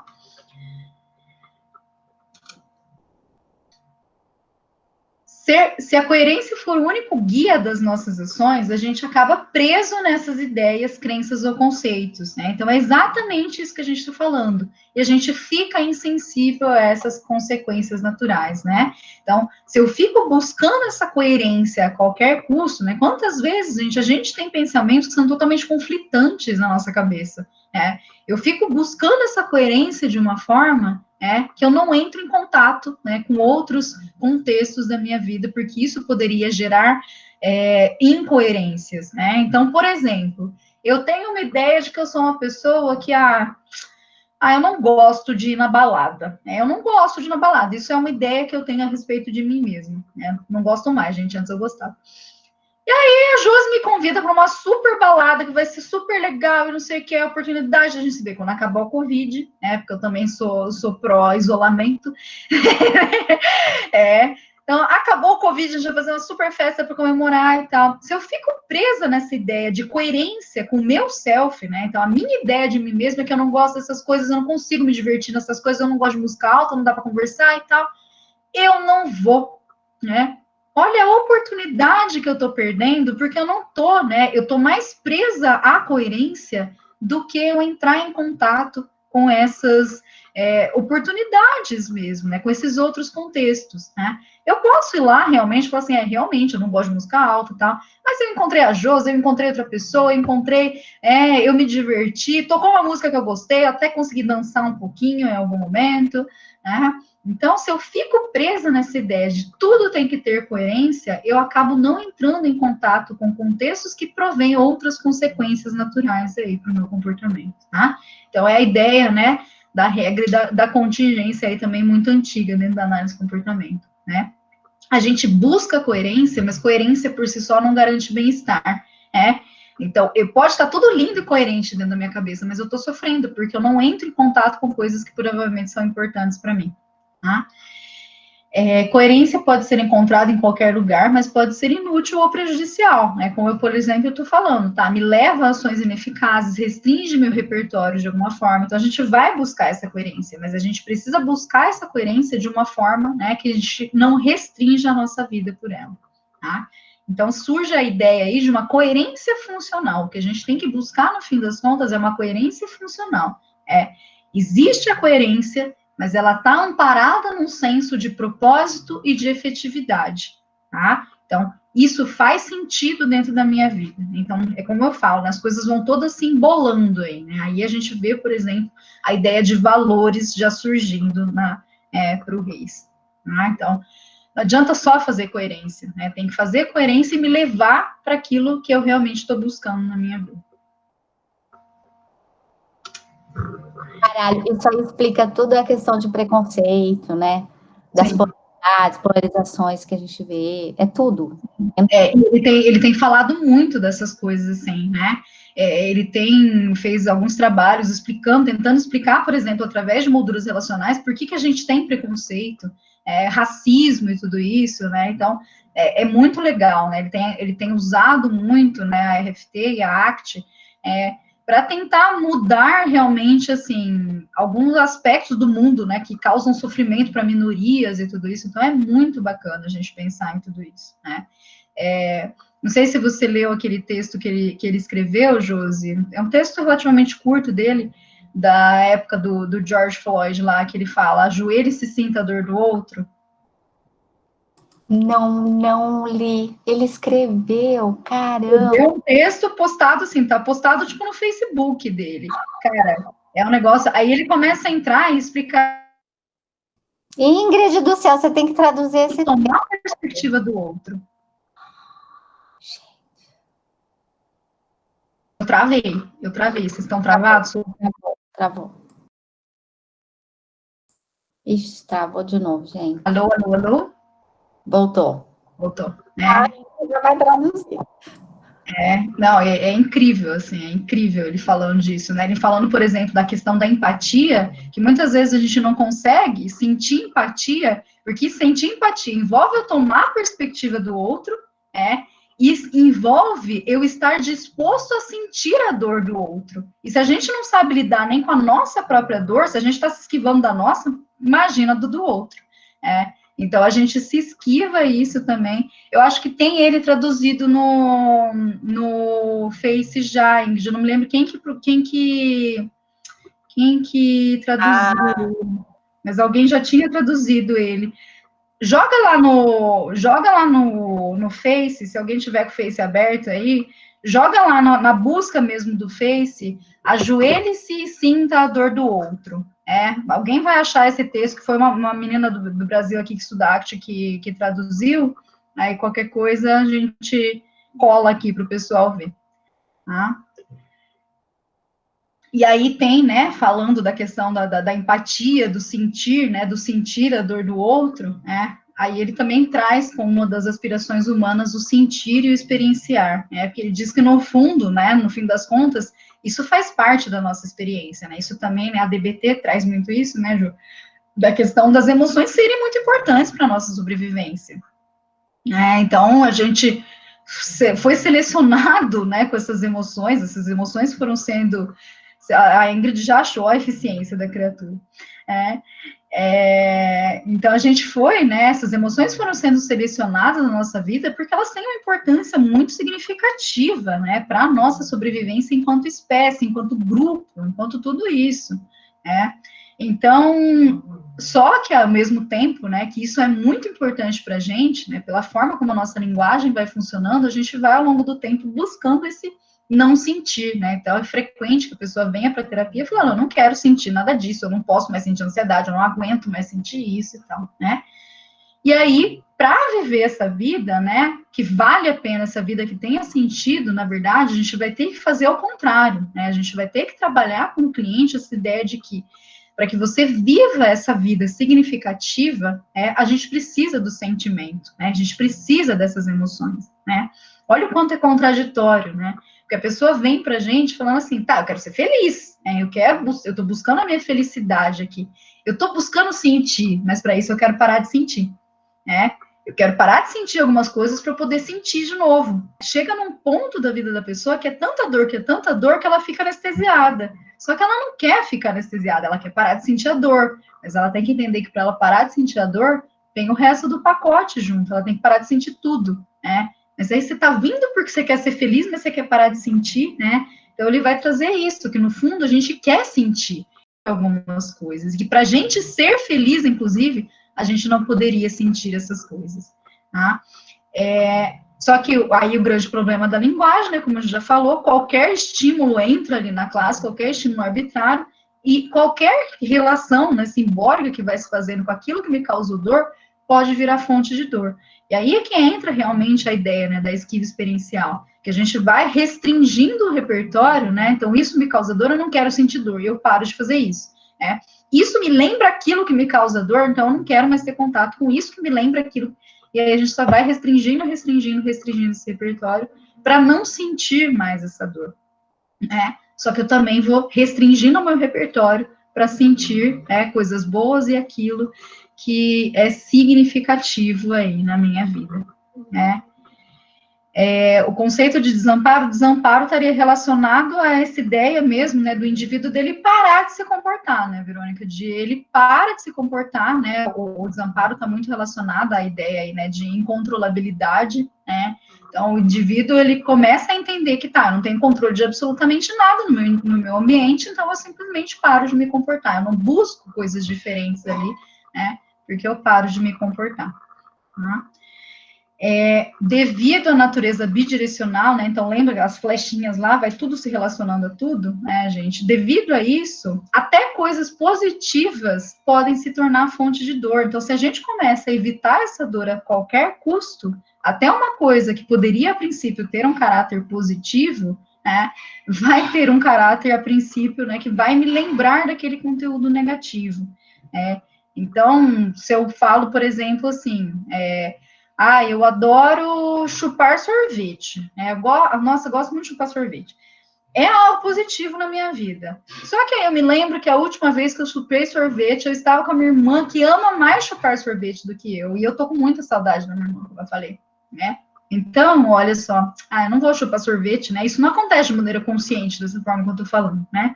Então, eu paro de chupar o sorvete, que era algo positivo para mim, porque aquilo se relacionou a algo que nesse momento está sendo negativo para mim. Tá? Isso é uma frase muito interessante que ele fala no Mestre, né? Ele fala assim, que através dessas relações simbólicas, mesmo numa sala estéril, a gente entra em contato com medo de contaminação, né? Então, eu posso, né? Vocês imaginam isso para uma pessoa que tem toque, né? Eu posso esterilizar tudo possível. Em algum momento, aquela pessoa vai pensar, mas e se tal coisa? Entrei em contato com medo de contaminação. Isso é linguagem, ali não está presente, né? Eu vou pensar, por exemplo, e se a pessoa que diz que esterilizou entrou de sapato aqui dentro e o chão não está tão bem esterilizado assim? Então, eu sempre vou entrando em contato, né? Porque meu pensamento vai comigo, independente de onde eu esteja, né? A gente está sempre fazendo essas relações, né? E aí entra, né, a questão da esquiva experiencial, que é realmente uma resposta muito útil a curto prazo, né? É lógico, isso é muito legal da gente trabalhar com o cliente, né? Porque o cliente, ele vem realmente com essa ideia de que eu tenho que me livrar disso, né? E ele vem se engajando em tentativas de se livrar disso, né? E a gente tem que mostrar para esse cliente que, olha, você não está fazendo isso à toa, entendeu? Não funciona a longo prazo, mas você não está fazendo isso à toa, porque a curto prazo isso de fato funciona, né? Você tentar, por exemplo, se distrair dos seus pensamentos durante um tempo, isso funciona, né? Mas isso não está resolvendo de fato os problemas. Então, a longo prazo, isso não vai ser efetivo, certo? Então, a curto prazo funciona, mas a longo prazo pode nos levar a evitar até estímulos inofensivos ou até os benéficos, como eu falei, pois não entramos em contato com essas características do evento. A gente está entrando em contato com as características simbólicas do evento, tá? Então, lembra ali do funil, né? Agora a gente está falando de outro funil, né? Buscando o sentimento e experienciar ali, né? Eu quero eliminar uma parte disso, eu vou restringindo o meu repertório de uma forma, né? Então, aí ele vai trabalhar com essa noção do pivô aí, de que a gente tem que jogar para esse indivíduo amplie novamente esse repertório. Seria assim, né, Má? Eu tentar não sentir emoções negativas que eu considerei, que eu classifiquei como ruins, eu acabo me esquivando de todas, porque daí eu também não vou ter contato com reforçadores, né? Então, isso vai restringindo. Seria eu estar aberta para sentir tudo. Exatamente. Né? Porque aí eu vou também sentir o que é bom, né? Perfeitamente, é isso mesmo. Interessante. Outra aspiração humana que ele traz é de orientação, né? Então, ele diz que o passado e o futuro, né, por conta dessas relações simbólicas, a gente pode trazer para a nossa vida a qualquer momento o passado e o futuro, né? O meu passado, ele não fica só lá atrás, ele está aqui o tempo todo, né? Se eu falar a respeito do meu passado, eu estou trazendo o meu passado aqui, né? O futuro, não sei como ele é, mas eu posso ficar horas imaginando como ele vai ser, né? Então, é essa orientação meio em tempo e espaço, assim, que ele está trazendo, sabe? Que a gente busca isso, né? A linguagem, ela não somente vai lembrar a gente da fonte do sofrimento, mas ela pode, inclusive, amplificar isso, né? Então, acho que o que a gente está vivendo é muito característico dessa ideia, sabe? Esses dias, o que eu fui fazer, gente? Eu não sei o que eu fui fazer, alguma coisa idiota, eu virei pro meu marido e falei assim, não, mas não vamos falar nada, né? Porque assim, 2020 tá ruim, mas sempre pode piorar, né? Então, essa ideia de que, nossa, tá ruim, mas pode piorar mais ainda, né? Então, olha o quanto isso vai amplificando, né? Se eu não tivesse linguagem para pensar, né? Isso é linguagem, gente, isso é relação, né? Isso é comparação, pior, melhor, né? Eu posso pensar num cenário pior do que esse, do que a gente tá, né? Então, se eu não tivesse linguagem, eu não conseguiria pensar no, olha, isso pode piorar, né? E o quanto esse poder que eu tenho de pensar isso pode piorar, pode me trazer sofrimento, né? Então, a gente fica, né, o tempo todo preso nessa ideia, né, de eu tenho que compreender, eu tenho que entender o meu passado, por quê, e como vai ser o meu futuro, e eu fico lá traçando e desenhando como vai ser esse futuro, né, e a gente esquece de viver o agora, né. Acho que a gente está passando por uma situação muito típica nesse sentido, né, porque muita gente, assim, eu me coloco também nisso, né, eu tô ali, tipo, eu tô meio sobrevivendo, esperando a pandemia acabar. Tento colocar algumas coisas na minha vida que trazem sentido para ela, mas vira e mexe, eu vejo, eu tô totalmente, assim, alienada no piloto automático, alienada no piloto automático para eu sobreviver a tudo isso, E aí, quando a vacina chegar, não sei quando vai ser, então aí na hora que a gente racionaliza isso, fala, cara, não dá para ficar esperando a vacina chegar para eu viver a minha vida, eu preciso viver a minha vida, talvez de uma forma coerente com aquilo que eu acredito agora, né? Eu não vou viver a minha vida como se não houvesse a pandemia, né? Mas eu preciso, sim, colocar sentido na minha vida de alguma forma agora, né? Porque senão isso vai realmente me levar a um processo depressivo, um processo ansioso, alguma coisa dessa forma, né? Aí entra a questão, né, da fusão, que eu acho que não vai dar tempo muito de explicar, mas essa ideia, assim, de que a gente cola muito, né, a questão da história aí, né? Então, a gente tem toda essa história, né, a nossa mente vai criando essa história, para explicar tudo isso que está acontecendo, né? Então, ao invés da gente, né, como eu falei, viver o presente, isso pode levar ao cliente a ficar só no passado, né? Então, eu fico ali, revivendo o passado, né, nesse processo ruminativo, ou eu fico só, mas e o futuro? E aí, no futuro? E aí, no futuro? Né? E eu não vivo o que está acontecendo agora, né? E, inclusive, eu não vivo de forma que, assim, o futuro a gente está construindo agora, né? Então, se você realmente está preocupado com o seu futuro, a gente tem que começar a pensar em ações agora, é elas que vão construir o futuro. E o cliente fica tão preocupado naquilo, né, de como que vai ser, que ele não constrói, ele nem vai juntando os tijolinhos para ele conseguir construir esse futuro que ele realmente quer para a vida dele, né? Então, a gente vai tentar aí, né, nesse caso, buscar uma atenção com esse cliente que seja mais fluida, né, e que isso vai levar a esse senso de orientação. Então, essa flexibilidade maior entre entender esse passado como um passado, esse futuro como um futuro, e que o que eu tenho para fazer é viver esse presente. Outra aspiração, sentido e significado, né? Por isso que eu tinha colocado aquele outro sentido entre aspas. Agora a gente está falando mais de sentido em termos assim de direção mesmo, tá? Muitas vezes, né, o cliente ele tem dificuldade de encontrar esse sentido para a vida dele, né? Ele tem dificuldade de encontrar o que dá motivação e o que dá sentido para a vida dele, né? Às vezes eles percebem, né? Às vezes eles conseguem trazer ainda assim, tipo, eu não estou vivendo a vida que eu gostaria de estar vivendo, né? Mas quando você pergunta como é essa vida, muitas vezes a pessoa não consegue dizer. Ela sabe que há uma discrepância, mas ela não sabe exatamente o que ela está buscando, né? Eles não sabem o que importa na vida deles, né, o que fazem para encontrar a satisfação de uma maneira que seja sustentável dentro daquela vida, né.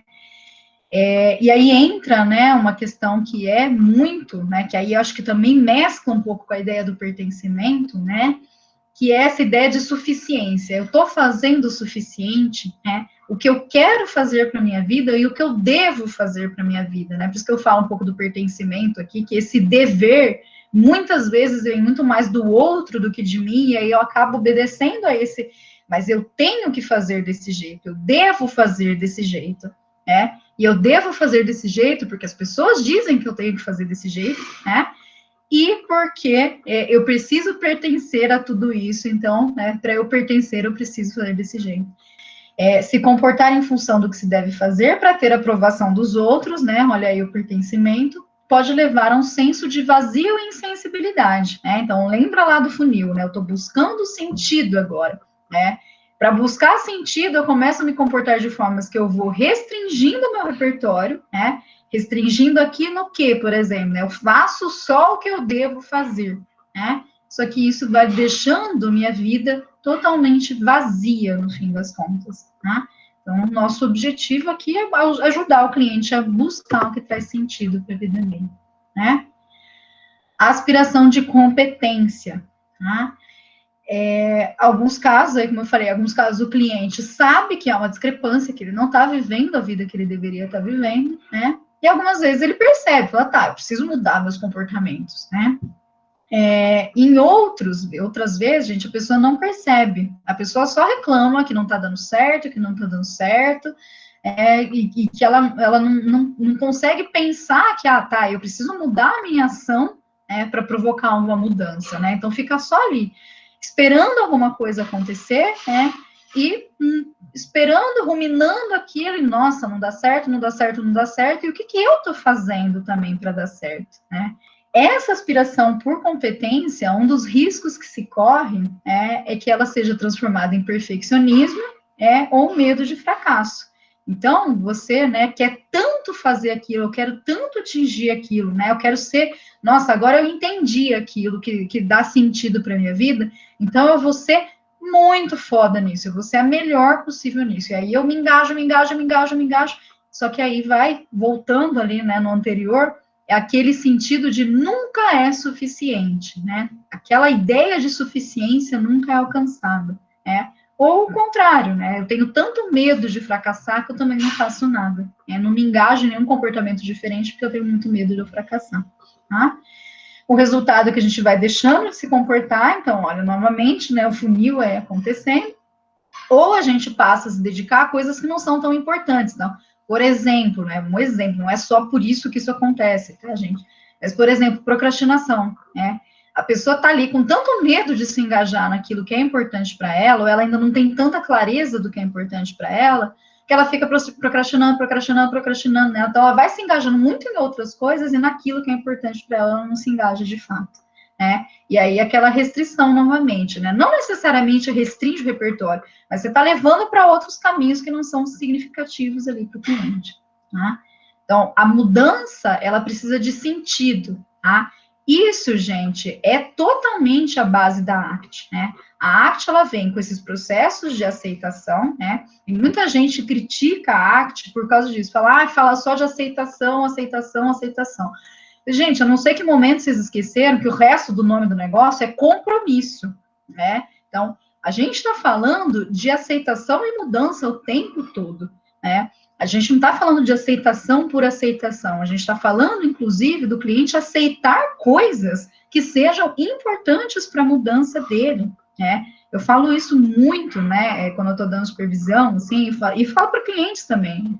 A gente não vai aceitar tudo, a gente não vai enfrentar tudo, né? Tem coisas que a gente vai continuar se esquivando, né? A esquiva não é um monstro, a esquiva é um repertório necessário na nossa vida, né? Todos esses problemas, na verdade, até quando a gente está falando, por exemplo, da fusão, né, que é essa ideia da gente colar, eu obedeço a regra a qualquer custo. Fusão é importante na nossa vida, né? A gente vai trabalhar a noção de momento presente, eu tenho que estar presente no momento, né? E entra, por exemplo, muito práticas de mindfulness, né? todos os autores que trabalham com mindfulness, né, e a gente que tenta usar isso na terapia, a gente sabe que a gente não vai fazer mindfulness o tempo inteiro com o cliente. Ninguém fica em estado de mindfulness o tempo inteiro. Mindlessness, né, que é o oposto, que é o piloto automático, é muito importante para a nossa vida, né? Graças a Deus que a gente tem essa habilidade, né? Pensa lá, né, que é um exemplo que a gente usa muito, por exemplo, né, a pessoa está dirigindo o carro dela, né?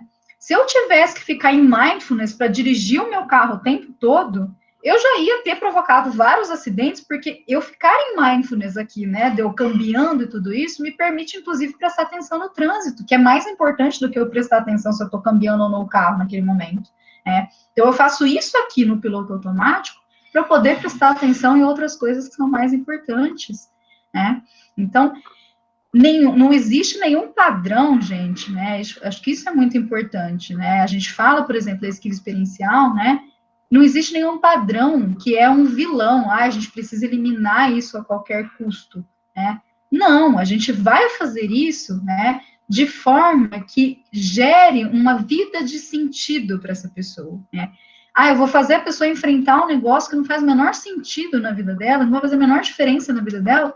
Para quê? Aí já entra meio num viés até meio masoquista da terapia, né? Então, eu vou fazer ela enfrentar aquilo que faz trazer sentido para a vida dela, né? Então, a competência, ela está totalmente associada à ideia do compromisso, né? O compromisso, quando a gente fala de compromisso na arte, a gente está falando das ações comprometidas, né? De eu realmente começar a me engajar em comportamentos que levem a minha vida para aquele caminho que eu escolhi, aquele caminho que é importante para mim, tá?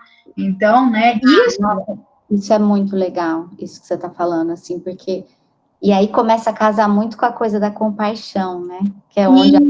Exatamente. Porque eu acho assim, isso que você está me falando está me despertando até para uma coisa. Então, assim, até o valor da minha vida, eu não vou estar conseguindo sempre estar ali, no caminho. Eu vou sair várias vezes, eu tenho que ter essa aceitação de que eu sou humana e que eu vou fazer isso, né? Exatamente. Então, uma coisa de autocompaixão mesmo também, né? Com certeza, né? Quando a gente está falando aí da parte de valores, né? O Reis, ele deu um exemplo, né? Ele falou assim, por exemplo, né, a gente está falando dos valores e da pessoa já se engajando nas ações para seguir esses valores, né? E aí ele dá um exemplo, por exemplo, de um usuário de drogas, né? E a pessoa descobriu que ela quer parar de usar drogas e tudo isso, né? E aí, em algum momento, ela tem uma recaída. E ela ter uma recaída, né? A gente vai analisar com essa pessoa por que eu tive uma recaída, quais foram os fatores que favoreceram, né? Quais dificuldades que eu tive, né? Para não me manter abstêmico aí, qualquer coisa assim, né? Então, a gente vai analisar tudo isso com a pessoa, né? Mas não significa que eu recaí, não significa que eu rompi com o meu comprometimento, né? O que eu vou fazer com essa pessoa? Eu vou lembrar dela, do comprometimento dela. Aquele momento, ela não conseguiu se comprometer, mas lembra do que era importante para você? Lembra por que você queria parar de usar drogas, por exemplo? Né? Então, ele ter uma recaída não significa que ele não está vivendo a vida dele como ele gostaria. Ele teve ali, como a Josi falou, uma falha.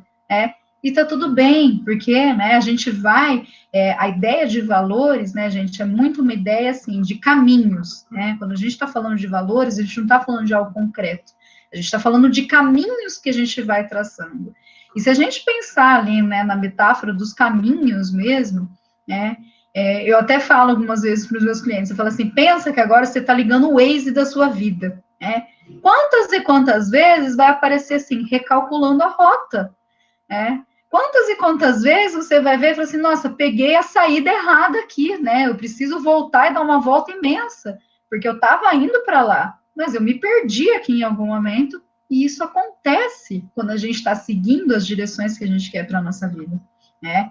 Então, isso é muito interessante, né? Da gente entender que isso faz parte do processo, e que às vezes faz parte do processo, não porque, nossa, eu fiz alguma coisa muito errada aqui, né? Às vezes eu realmente entrei na saída errada ali, né? Paciência, isso acontece. Por que quando eu tô fazendo isso, eu simplesmente dou a volta e pego o caminho que o Waze recalculou? Por que quando isso se trata da minha vida, eu peguei o caminho errado e falo, então agora a ladeira abaixo, eu peguei o caminho errado, eu tenho que seguir pelo caminho errado? Não, recalcula a rota, vamos recalcular essa rota, né? A gente sabe para onde a gente estava querendo ir, né? E aí, assim, quantas vezes também isso acontece, né? Que recalcula a rota, não porque eu fiz alguma coisa, né? Porque eu peguei o caminho errado, né? Que acontece. Mas porque, sei lá, apareceu um buraco na via ali e a via foi fechada. Então, nem é uma coisa que depende só da gente, esse caminho, né? Às vezes eu quero entrar por algum caminho, alguma coisa, não, hoje está fechado, né? Estão assaltando a rua que eu quero passar. Eu vou ter que dar uma volta se eu quero seguir pelo mesmo caminho, né? E aí depende de mim parar e falar, tá, eu vou ter que dar uma volta para seguir pelo mesmo caminho. Mas é o que eu preciso agora, eu preciso seguir nesse sentido. Eu acho que o que é importante é saber a direção. Exatamente, né? Saber, eu acho que os valores são isso, eles te dão uma direção, um norte para você se comportar, né? Exatamente, né? E aí tá, eu sei a direção, apareceu um buraco na pista, que não, né, eu tenho outros caminhos, aí depende de mim. E aí, agora, eu sei a direção, eu vou ficar parado só porque interromperam esse caminho, e aí eu vou ter que pegar um mais longo, ou eu vou pegar um mais longo e vou, inclusive, curtindo a paisagem enquanto isso, né?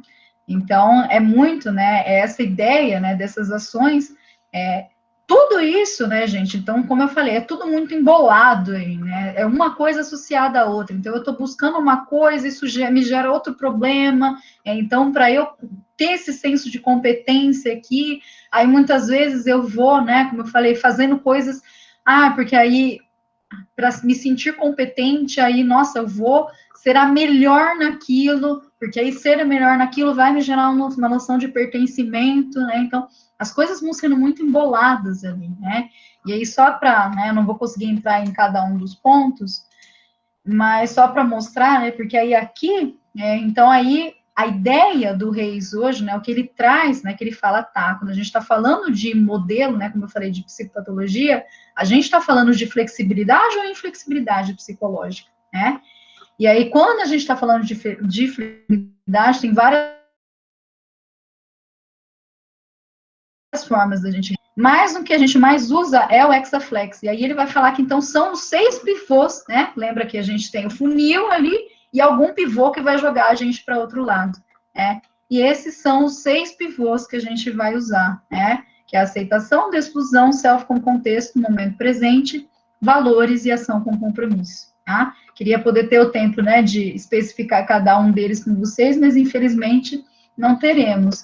E que o contrário, né, na inflexibilidade psicológica, temos esquiva experiencial, fusão, self-conceitual, atenção inflexível, ação sem compromisso e valores indefinidos, tá? Como eu falei, então isso aqui, né, a atenção inflexível é sempre um problema? Não, não existe isso, né? Se a gente emite algum tipo de comportamento, esse comportamento foi selecionado, ele é útil em algum momento da nossa vida, senão a gente não emitiria mais esses padrões, né? Então, a esquiva experiencial é o vilão da história, né? O Reis bate tanto na aceitação, tanto na esquiva experiencial, né? Nossa, esquiva experiencial é algo horrível. Não, gente, né? Eu não me lembro onde que foi, gente, que eu vi um exemplo que eu achei fenomenal, que falou assim, que é um exemplo claro de esquiva experiencial, é a pessoa, por exemplo, assim, você vai fazer uma cirurgia e a pessoa pergunta para você quer usar anestesia ou não para fazer a cirurgia? Se você usar anestesia, você está tendo comportamento de esquiva experiencial, porque você não quer sentir dor da sua cirurgia, né? Olha só, que bom que existe a esquiva experiencial para a gente poder fugir dessa dor. Então a gente não vai ficar. Quando eu vou ao dentista, sabe? Eu vou a um dentista que faz uma limpeza que dói demais, assim. E ele fica falando comigo, mas eu nem sei o que ele tá falando. Eu tô viajando, eu tô pensando em cada coisa, assim, sabe? Não é? Gente, vai, né? Vou arrumar uma estratégia aqui para me distrair nesse momento. Vai logo, vai logo, vai logo.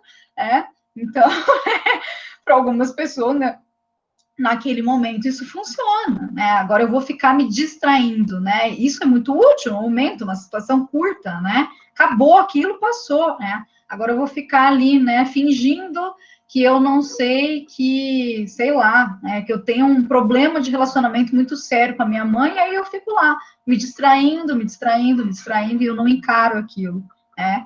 E para mim é muito importante que a gente tenha um bom relacionamento, então eu estou caminhando numa direção contrária, eu estou pelo menos parada com relação a algo que é importante para mim, né? Eu fico tentando inventar estratégias para me distrair, para me esquivar daquilo, né? Então, são situações completamente diferentes, né?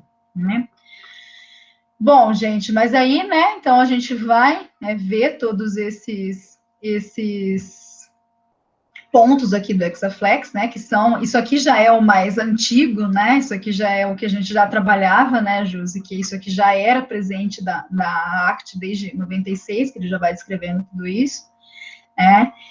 Só que, infelizmente, nosso tempo acabou, então não vou poder entrar em cada um dos pontos aí com vocês, né? Mas aí a gente vai usando todas essas estratégias aí para tentar ampliar esse repertório desses clientes, né? Para que a gente possa atingir essa chamada flexibilidade psicológica. Caramba! Você vai ter que vir dar uma 2, tá? Demais, eu sei, mas eu não vou resistir. Eu preciso da continuidade dessa aula aqui. Mário, que demais, tá?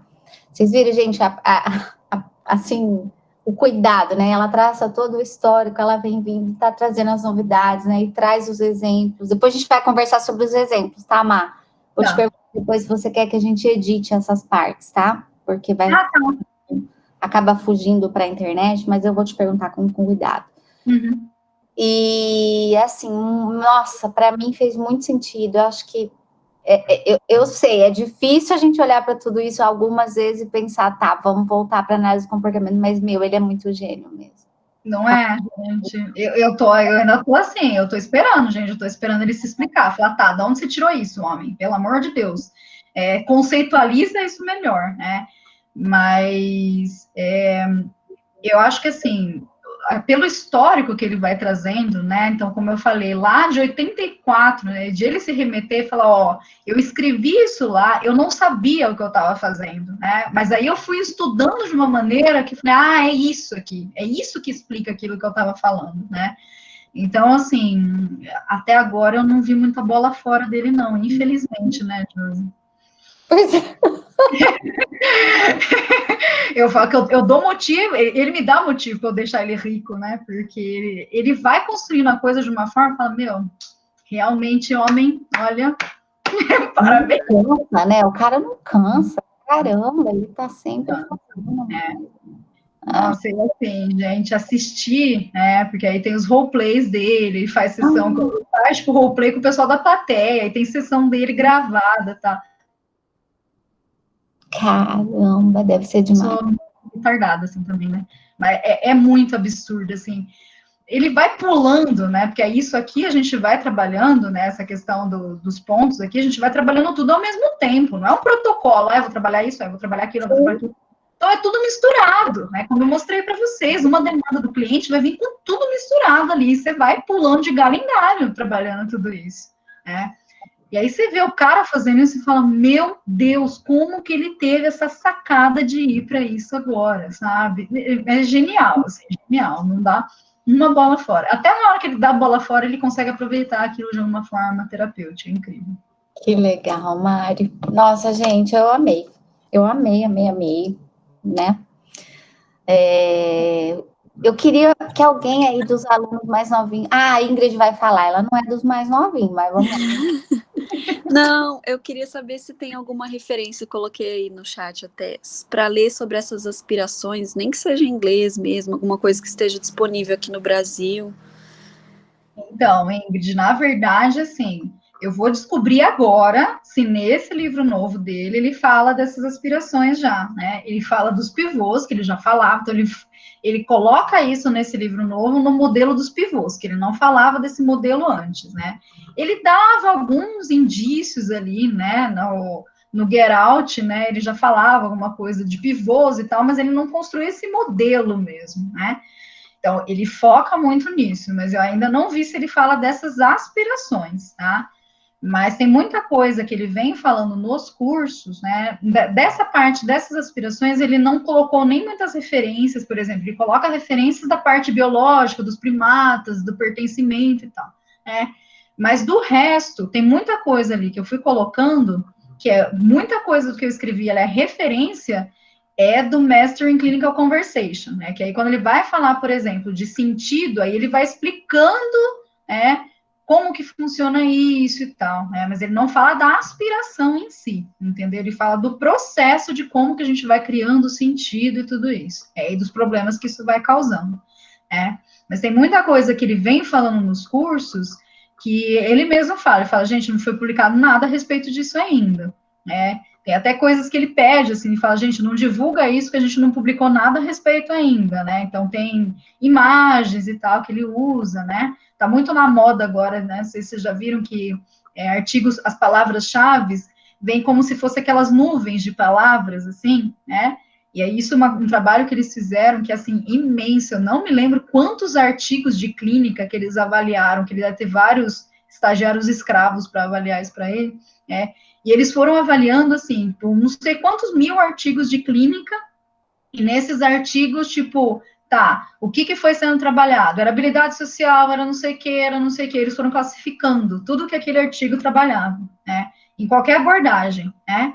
Então, eu não sei como que eles fizeram essa classificação, nada disso, e depois eles fizeram uma grande nuvem de palavras, né? Então, para mostrar que, assim, o quanto esses processos que ele usa na ACT já vem sendo trabalhado em muitas terapias há muito tempo, mas só não com esses nomes, né?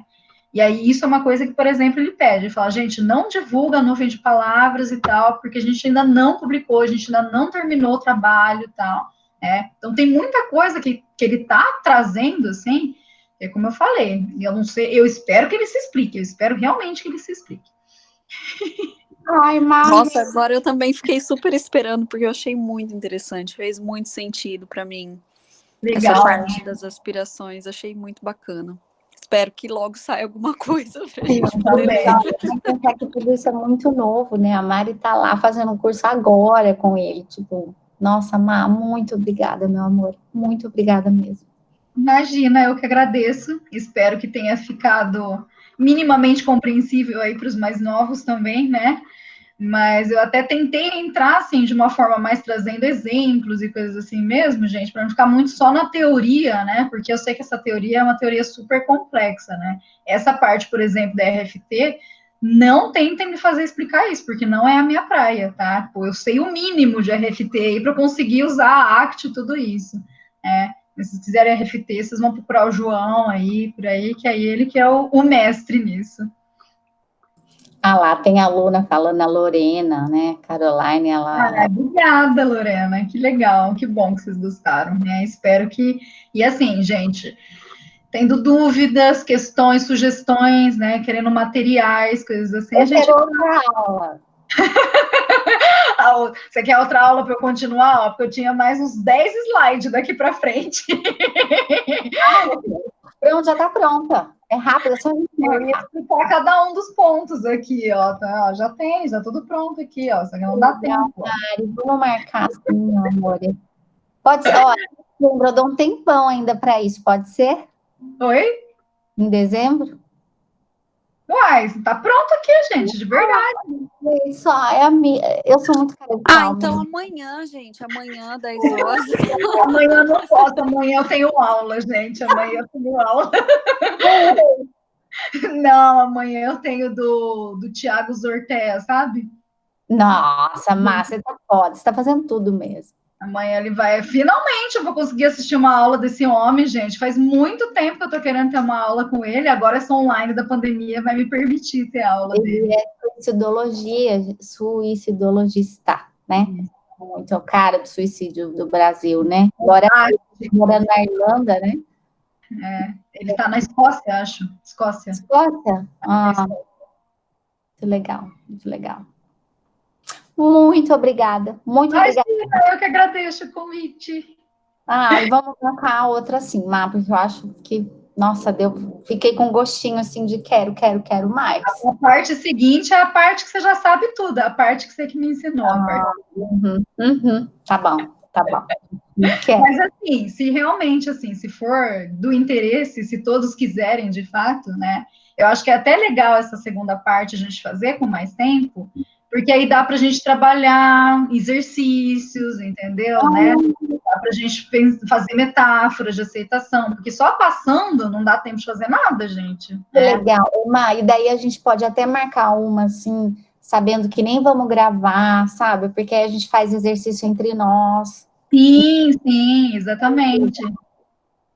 Muito legal, Má. Vamos combinar, então. Então, tá bom. A gente combina aqui em off e avisa vocês, pessoal. Certo. Certíssimo. Obrigada, Má. Obrigada, gente. Muito obrigada pela atenção. Espero ter acrescentado um pouquinho aí, né, para a vida de vocês e me coloco aí à total disposição de quem tiver interesse em saber um pouquinho mais. Beijo, meu amor. Obrigada. Tchau, gente. Tchau.